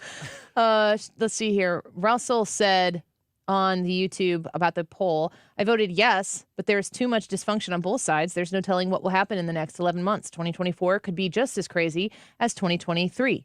Clean Washington out. Wavy said, my opinion has not changed. I do not think Trump can win a general election. 99% of Democrats oppose him. 60% of GOP voters don't want him as the nominee. And 25% of GOP voters will not vote for him. That's the number that I think could be influenced by more shenaniganery like this. Sheepdog says, yes, he will if Americans know what's good for them. I don't like the if. Yeah. Andy said he's happy that the poll works for him today. I know there have been people who have gone and logged on to the poll. Looks funny. I don't know how to fix YouTube in so many different ways. But happy, Andy, that you were able to vote. He said, I voted he will not, but I'm not confident about that. And I think Andy would prefer that he isn't. So there's a little trepidation there, I assume. Bill said, I voted yes. I am cautiously optimistic. Joseph said, absolutely 100% if it's a fair vote. Brad, why did Joe Biden win in 2020? Why did people vote for Democrats in 2022? Why would we be confident Joe Biden can't win in 2024? I have no idea why we wouldn't. I mean, the The strategy can't be Joe Biden was so bad we just are going to trust that everybody's going to show up. So why would it be any different? Well, if the Republicans get a ground game together, if they get a vote harvesting game where legal, vote harvesting game together to get those votes from voters who are not likely to vote, if they can rally those people and get them to come to the polls and vote, then yeah, they stand a chance. When I look at this poll, though, I'm still a no, and the reason I'm still a no is because I think that Donald Trump, as much as he rallies his base, he rallies the other side against him, and I think that they're going to show up and they're going to do everything in their power. I mean, look at what they're doing now. They're trying to get him removed from the ballot so there's not even a chance. They're going to have people out canvassing, driving people to the polls and everything to keep him out of the White House. I'm still a no, but that doesn't mean that he can't win. But I just don't think he's likely to win. Hunter says, I voted yes on our current path. They're making a hero out of him. Do you think that that's true? Yeah. I mean, he's only a martyr if they take him down. You're a hero if you were the same thing and you survive. And you win. Yeah. Yeah, I think they are. They're making a hero out of him. And that's not their intention at all. Their intention is to stop him. Destroy him. So but the most dangerous thing about trying everything in your playbook to stop somebody and failing is that if you fail, you're going to fail hard. You're falling face first into it. Yeah, I said this earlier in the show. I'm curious what you guys think about it, because the question is, why are they so afraid of Donald Trump? He's the front runner. Is it because he's the front runner? Is it because he's Donald Trump? Is it because he's the front runner who's Donald Trump? Because if it's because he's the front runner, that means that this is not reserved for just Donald Trump. If it's because he's Donald Trump and they take him out, are we going to have like a very nice and pleasant election season once Nikki Haley or Ron DeSantis or Chris Christie or I don't know, whomever it is gets the nomination on the Republican side? I certainly don't think so. What are they? I mean, actually speaking, what are they so afraid of when it comes to the possibility that Donald Trump could be the president again? I think he busts so many narratives. He not only does he do great things for America through policy, but he's just, Teflon Don. He's hard to pin down. The media can't stand him because he says things that should destroy any other politician, and they just don't with him. It's got to be frustrating to be the left and to have lost to him once, but then to lose to him again. I just don't think they can handle it. The elites of the country, especially in the Democrats. It's not just Democrats, though. It's elites. I was going to say, can I be a little more cynical than that? Please. I don't think it's busting the narrative. I think it's busting the norms. I think that there is a class of people that like things the way that they are. They've got a pretty good deal. And Donald Trump comes in there and he doesn't do it the way they do it. He doesn't go along to get along. He's so boisterous and whatever. And because they can't control that, they feel like they're losing control. They're losing their way of life. And I think that's where a lot of the vitriol comes from, because whenever you mess, for lack of a better term, you look at Joe Biden and Hunter Biden, this is their livelihood. This is how they make money. When you start messing with a man's livelihood, you're going to get a lot of blowback and a lot of push. And I think that's really where this is coming back. It's money. JP says, I'm an independent and Trump is so morally bankrupt that I can't support anyone who has a background like him. I'm not pleased with the Democrats either, but I can't support Trump. I would ask JP, is there anything that could happen? Is there anything that you could see the Democrats do to Donald Trump that would make you go, I have to vote for Trump, not because of Trump, but because I need to stand up against X? Fill in the blank here. Katie says, if Biden is his opponent, Trump wins. If blue states keep him off the ballot, Trump wins. If he's convicted or is in jail, Trump wins. At this point, unless the blue team cheats, Trump will win. Ooh. Yeah, I can't. I'd have a hard time arguing with that. I think a conviction hurts him. A conviction, poll-wise, it does. A poll. We don't know that. This is a poll about a hypothetical. Yes, it is. Which is why it's hard to put stake in it. We don't know if a conviction hurts him. He's already technically been convicted in the fraud case in New York. They're just working out the details of the consequence. He has not been hurt by that. Isn't that an appropriate understanding of how this, what the situation is? Yeah, and I think that the polls that I've seen that are very, again, I don't know how much stake I put into them, but they say that people who are moderate, independent, even lean right or lean left, who might consider a Trump vote, if you see him, but I think the whole key is if you see the guy behind bars, if he's actually in prison, does that change your vote? And a lot of those people say, yes, it does. If they know that Trump is getting screwed right now, I wonder how many people will go, I cannot believe they took it this far. I have to vote against this. Yeah. And then how many people are like, because once he's the nominee, he's the nominee. And that's not happening until he's the nominee, in my opinion. He's not going to be in jail before then. I don't know that there's a trial that would involve him actually being put behind bars that would be resolved before the convention, which means he's going to be the nominee. So that is not an instance where the discussion is, gosh, I'm a Trump guy and I support him completely, but I just don't know if he can win. I'm going to go with DeSantis. In my opinion, Nikki Haley, DeSantis, Chris Christie, Ramaswamy, they're off the table when that instance happens. How do you see that happen to him and say, I can't vote for him? I don't know. If you feel like the whole thing was a sham. Yeah, I don't know. The YouTube live chat poll, 257 votes today. Always good when we creep towards 300. Thank you all for voting. Will Trump win the presidency in 2024? 61%. Yes.